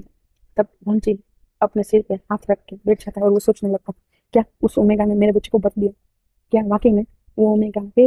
मैंने उसे कहाँ कहाँ नहीं ढूंढा, मुझे जो कभी नहीं मिली। ये सब करते हुए 2 दिन बीत गए थे। जब उस बच्चे को होश आया तब वांची ने उससे पूछा बच्चा तुम्हारा नाम क्या है। तब उस बच्चे ने कहा मेरा मेरा नाम शुचोई है। ये बात सुन के वांची ने कहा और तुम्हारी मम्मा का। तब वो बच्चा इतना नहीं बोल पा रहा था उसकी माँ का नाम, इसीलिए उसने कहा मुझे नहीं आता मेरी माँ का नाम, मैं बहुत छोटा हूँ इसीलिए। और वो बहुत ही क्यूटली बोल रहा है। ये बात सुन के वांची कहता है कोई नहीं, तुम उसका एड्रेस तो जानते हो ना। तब वांची की ये बात सुन के सुशोई कहता है हाँ मैं जानता हूँ, तो मैं आपको नहीं ले जा सकता। तब वांची ने कहा क्यों नहीं ले जा सकते। तब सुजोई ने कहा मेरी माँ ने मना किया है, जैसे ही किसी एरे गिरे को नहीं लाते घर पर। ये बात सुन के तो सोंगलिंग की हंसी छुप गई। एरे गिरे। तब वांची कहता है मेरा गिरा नहीं है, क्या तुमको मैं अच्छा नहीं लगता। तब वो बच्चा कहता है दिखने में बहुत हैंडसम हो, ठीक है चलो मैं आपको ले जाता हूँ मेरे घर पे, क्या पता मेरी माँ आपको देख के हैप्पी हो जाए, क्योंकि वो जब देखो तो उदासी रहती है। मैंने उसको बहुत प्यार किया हंसने की, वो हंसती भी है मेरे सामने, उसके बाद वो फिर से उदास हो जाती है, मानो उसकी जिंदगी में कितना बड़ा हुआ है। तब वांची कहता है और तुम्हारे बाबा। तब वो बच्चा कहता मेरे बाबा नहीं है, मेरी माँ का कहना है मेरे बाबा बाहर विदेश में गए हैं हमारे लिए पैसे इकट्ठा करने, इसीलिए वो यहाँ पे नहीं। तब वंशी कहता है कि तुमने बात की कभी अपने बाबा से। तब वो बच्चा कहता है नहीं मैंने कभी नहीं की, मैंने बहुत कहा मेरी माँ से पर वो नहीं करवाती, बहुत बुरी है मेरी माँ। ये बात सुन के वांची उस बच्चे के सिर पे हाथ से हिलाता है और वो कहता है ऐसा नहीं कहते बच्चा। और वो सुजय को लेकर सुजय के बताए हुए एड्रेस पे चला गया था। वो वहां पे देखता है तो उसके कदम ही रुक गए, क्योंकि एक ओमेगा थी जो बाहर ही अपने घर के बरामदे में अपनी सीढ़ियों पे बैठे हुए रो रही थी। उसकी हालत थी बहुत खराब थी, मानो वो 2 दिन से सोई हुई ना हो, ना ही उसने कुछ खाया हो। उसकी हालत को देखकर वांची की आंखों में आंसू आ गए थे। और वो जब अपने बच्चे को देखती है, उसका बच्चा जब चिल्ला के कहता है मामा, तब वो मेरा अपना सिर उठा के हुआ उस ओर देखते हैं तो वहां पे सुजय था। और वो सुजय को देखकर तुरंत ही उसकी ओर भागती है और वो सुजय को गले लगाते हुए कहता है सुजय कहाँ चला गया था बच्चा, मैं तुम्हें 2 दिन से ढूंढता हूँ, ऐसे कहीं जाते हैं क्या बच्चा, ये तुम्हारे सुनने छुट्टी चला गया बच्चा, ये क्या हुआ, ये क्या हुआ बच्चा, ये क्या हुआ, कैसे कैसे तुम्हें चोट लग गई। तो वो सुचो अपनी माँ के आंसू पोंछते हुए कहता मम्मा आप कोई छोटी बच्ची हो क्या, ऐसे क्यों रोती हो, आंसू पोंछो अपने। और उसकी माँ के आंसू पोंछते हुए कहता है मम्मा इस अंकल की कार से मेरा एक्सीडेंट हो गया था, इसीलिए मैं 2 दिन से हॉस्पिटल में था। एक्सीडेंट सुनते ही भी उसके हाथ पे भी चेक करने एक्सीडेंट एक्सीडेंट क्या बच्चा तुम्हें चला नहीं लगा। तब सुचो कहता है नहीं मम्मा। और वो वांची की ओर देखता है और वांची का हाथ पकड़ के आगे लाता हुआ कहता है मैं इस अंकल की कार से टकरा हुआ। जैसे ही विंग वांची को देखता है उसकी आंखों से आंसू निकल जाते हैं। और वांची की भी आंखों के आंसू देख के विंग और भी शॉक हो जाता। सुजोई जब माँ कह के वेंग के गले लगा तब वांची वहां पे ही गिर गई।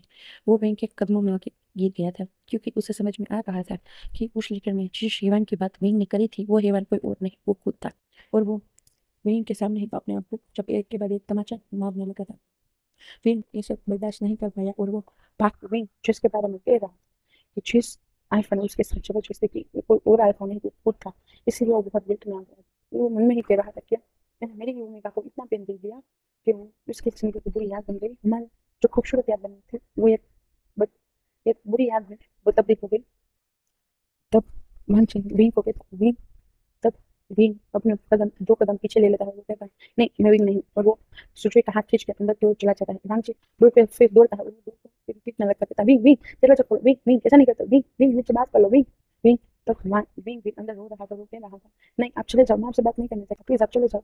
तब मुझे कहता है विंग मेरी बात सुनो wing wing please open the door wing मेरी बात सुनो विंग तुम गलत नहीं थे विंग विंग मैं बुरा था, मैं सच में दरिंदा हूँ विंग विंग प्लीज प्लीज दरवाजा खोलो विंग विंग मैंने तुम्हारे साथ गलत किया था विंग सुजोई हमारा बेटा है विंग तुम समझ रहे हो विंग रोते रोते ये सब सुन भी नहीं पा रहा था और वो सिर्फ इतना ही बोल रहा था, नहीं नहीं आप चले जाओ, यहाँ से चले जाओ, मैं आपके लायक नहीं हूँ, आप बहुत अच्छे हो, आप चले जाओ प्लीज़, मुझे और मेरे बच्चे को छोड़ दो, मुझे जाने दो प्लीज़, आप चले जाओ, यहाँ से चले जाओ। तुम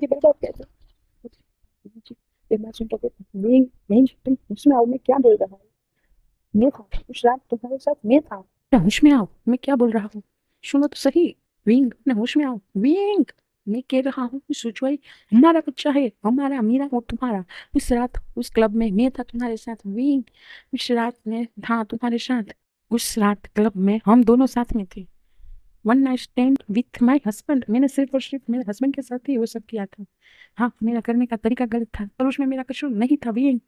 जब विंग ये सब सुनता है तब उसकी आंखों के आंसू भी रुक जाते थे और वो चुपचाप ये सब सुन रहा था।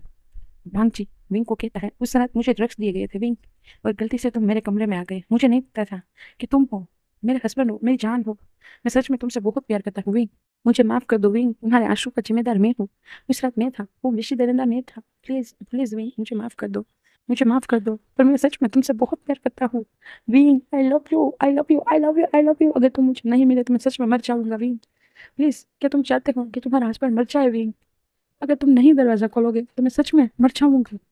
इतना सुनने के साथ ही विंग दरवाजा खोल देता है और कहता है क्या सच है, क्या उस रात आप थे मेरे साथ, मैंने कोई गलत काम नहीं किया क्या, तब वांगची विंग के गालों को सहलाता है और कहता है हाँ उस रात मैं था, मैं गलत जो भी किया वो मैंने किया, तुमने कुछ भी गलत नहीं किया, मैं मुझे माफ कर दो विंग, और वो अब विंग के दोनों हाथों को लेकर अपने गालों पे मारने लगता है, तमाचे मारने लगता है, विंग बड़ी मुश्किल से हाथ छोड़वाते हुए कहता है ऐसा मत करो हस्बैंड प्लीज ऐसा मत करो, और वो वांगची को गले लगा लेता है, ये कहता है मैं भी आपसे बहुत प्यार करता था, मैं इसी गिल्ट में था कि मैंने आपको धोखा दिया, इसी वजह से मैं आपके सामने नहीं आ रहा था, पर अब मेरे दिल को सुकून है कि सोचे हमारा बच्चा है, मुझे चैन मिलेगा, आप जानते भी नहीं मैं रात दिन किस हद तक रोता था आपकी याद में, प्लीज प्लीज मुझे माफ कर दो हस्बैंड प्लीज प्लीज।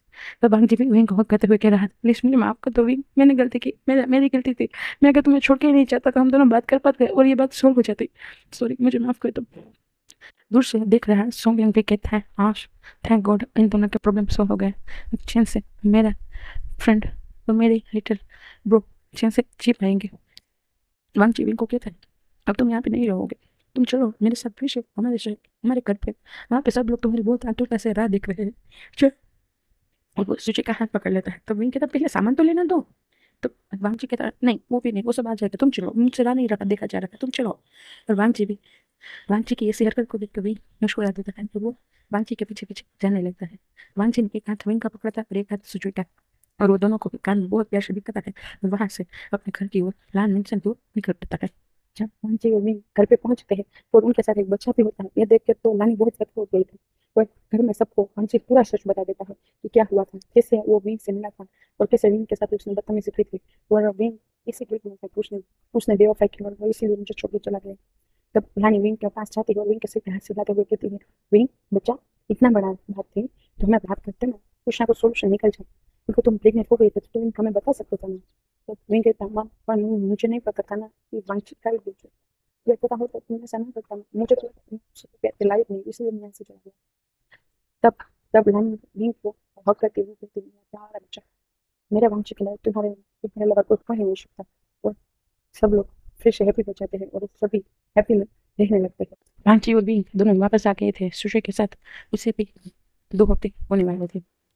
वांगची और विंग दोनों एक दूसरे के पास रहते थे, साथ रहते थे, बातें करते थे, हक करते थे, फोरहेड पे किस करते थे, पर अभी तक उन दोनों के बीच में शादी वाला रिश्ता जो होता है इंटीमेशन का वो नहीं था। शायद वांगची को डर लग रहा था विंग के लिए और विंग को डर लग रहा था वांगची की उस हरकत की वजह से, इसीलिए दोनों ही कोई भी पहल नहीं करते। सोंगले एक दिन वांगची से कहता है क्या तुम दोनों के बीच में सब ठीक हो गया, तब वांगची बहुत ही उदास होते हुए कहता है मुझसे हिम्मत नहीं करेगा। सोंगले कहता है कैसी हिम्मत, तब वांगची कहता है उसके नजदीक जाने की, मैंने पिछली बार उसके साथ इस हद तक बुरा किया था कि वो मुझसे डर रहा था, अगर मैं फिर से कुछ कर दिया तो। सोंगलिंग कहता है उस टाइम पे तुम नशे में थे, वो बात विंग भी समझता है, तुम एक बार ट्राई तो करो, क्या पता विंग भी आगे बढ़ना चाहता हूँ। तब वांगची कहता है नहीं मुझे ऐसा नहीं लगता, विंग ने कभी भी मुझे इस तरीके की हिंट नहीं दी है, मैं कैसे आगे बढ़ सकता हूँ। तब सोंगलिंग कहता है ठीक है कुछ मत करना। तब सोंगलिंग शाम को घर पे आता है और दोनों के खाने में फिर से कुछ नशे के पदार्थ डाल देता है, पर इतना कि वो दोनों सिर्फ एक्साइटेड हो पाए, इतना नहीं कि वो दोनों सब भूल जाए, वो बहुत ही कम मात्रा में पर ढलता जरूर है, जो अराउज करने की दवा होती है वो। उस वजह से वांगजी और विंग दोनों ही बराबर हो रहे थे। वो दोनों घर के सभी लोगों के साथ बैठ के कपड़े लड़ रहे थे और उन दोनों की हालत आहिस्ता आहिस्ता बिगड़ने लगी थी। सबसे पहले विंग की, इसीलिए विंग रूम की ओर चला गया और उसने अपने पेट दर्द का बहाना बनाया था।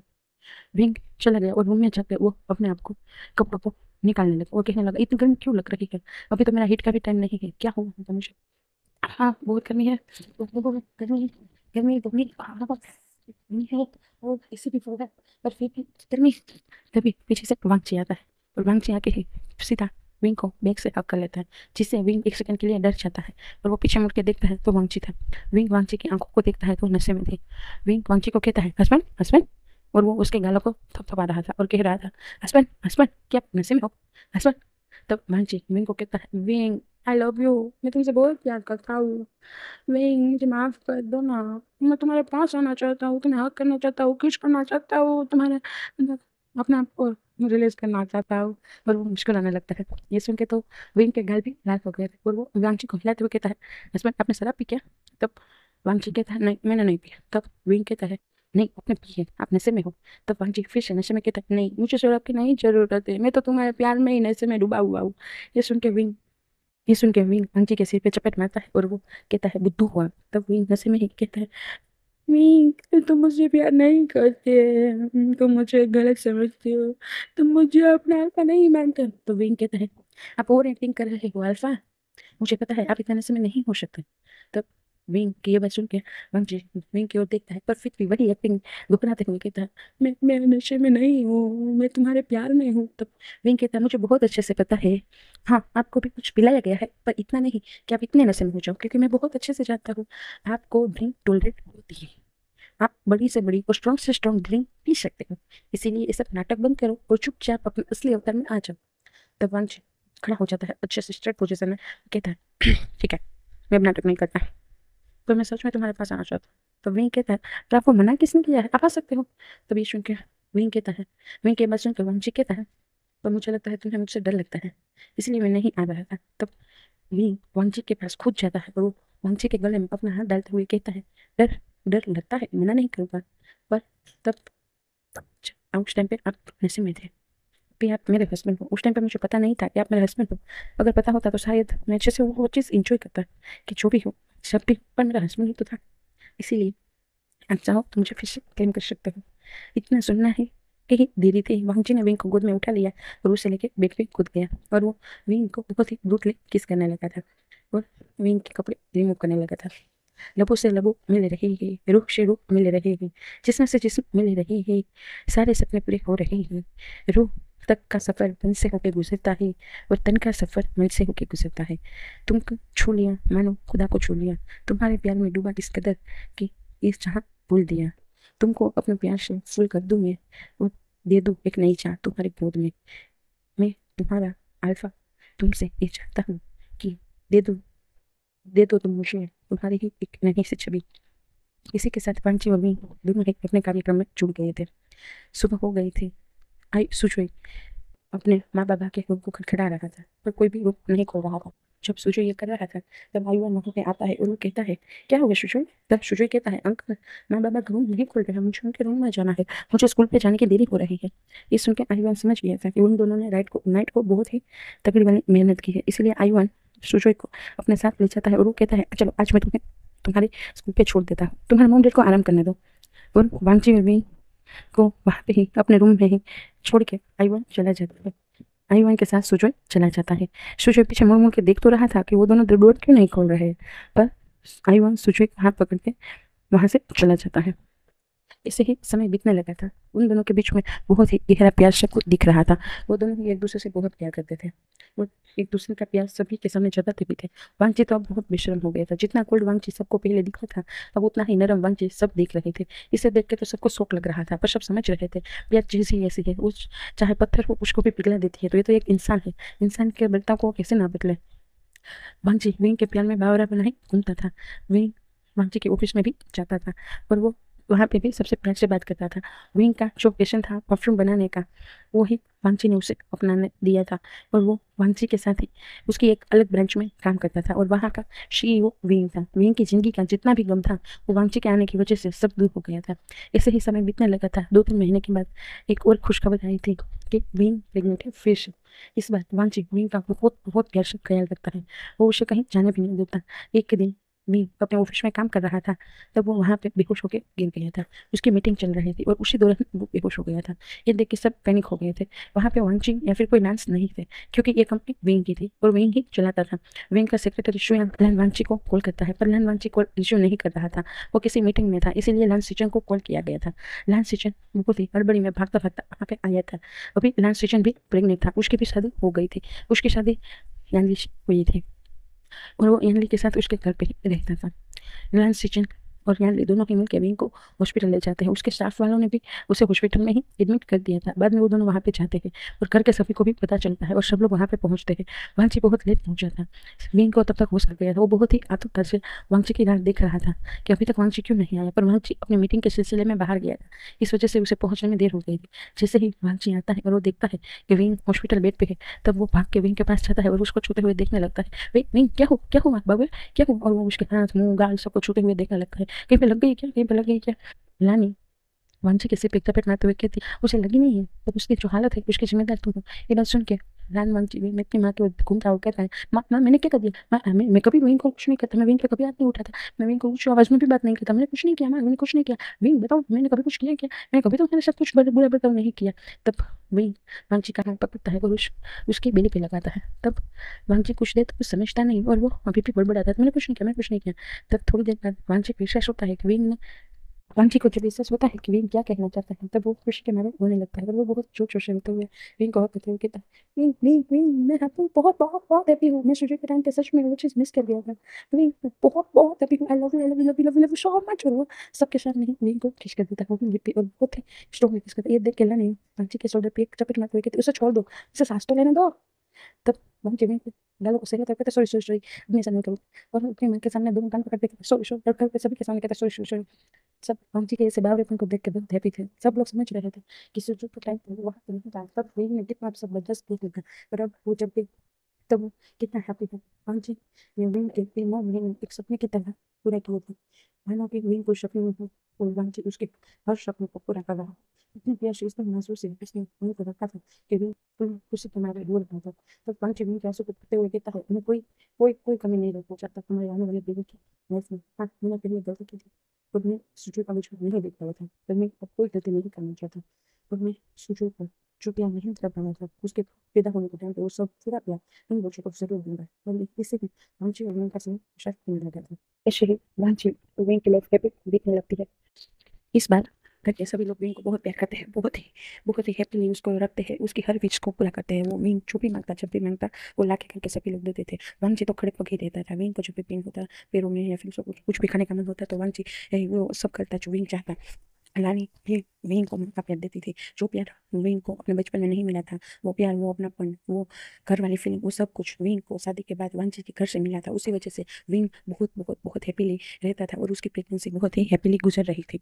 विंग ने 9 महीने के बाद एक अल्फा सन और एक ओमेगा डॉटर को बर्थ दिया था। जब वांची ने उन दोनों को अपनी गोद में लिया था तब वो बहुत ही हैप्पी हो गया था और वांची ने उस हॉस्पिटल के सभी लोगों को एक्स्ट्रा बोनस के साथ थे और गिफ्ट सब बहुत सारे गिफ्ट दिए थे और अपने कंपनी के सभी वर्कर्स को भी बहुत सारा गिफ्ट दिया था। ये सब देख के सबको पता चल गया था कि हमारे बॉस के घर पे बच्चे आए हैं। उन सबको पता तो था क्योंकि ऑलरेडी एक बच्चा है, पर दूसरे दो आए हैं, वो खुशी सबको मिल गई थी। वांगची और विंग जब अपने बच्चे को गोद में लेते हैं साथ में और एक दूसरे को हक करते हैं और सुचवी भी उन दोनों को एक साथ हक करता है। इसी हैप्पी हक के साथ, ये फैमिली हक के साथ हमारी स्टोरी यहीं पे ही खत्म होती है।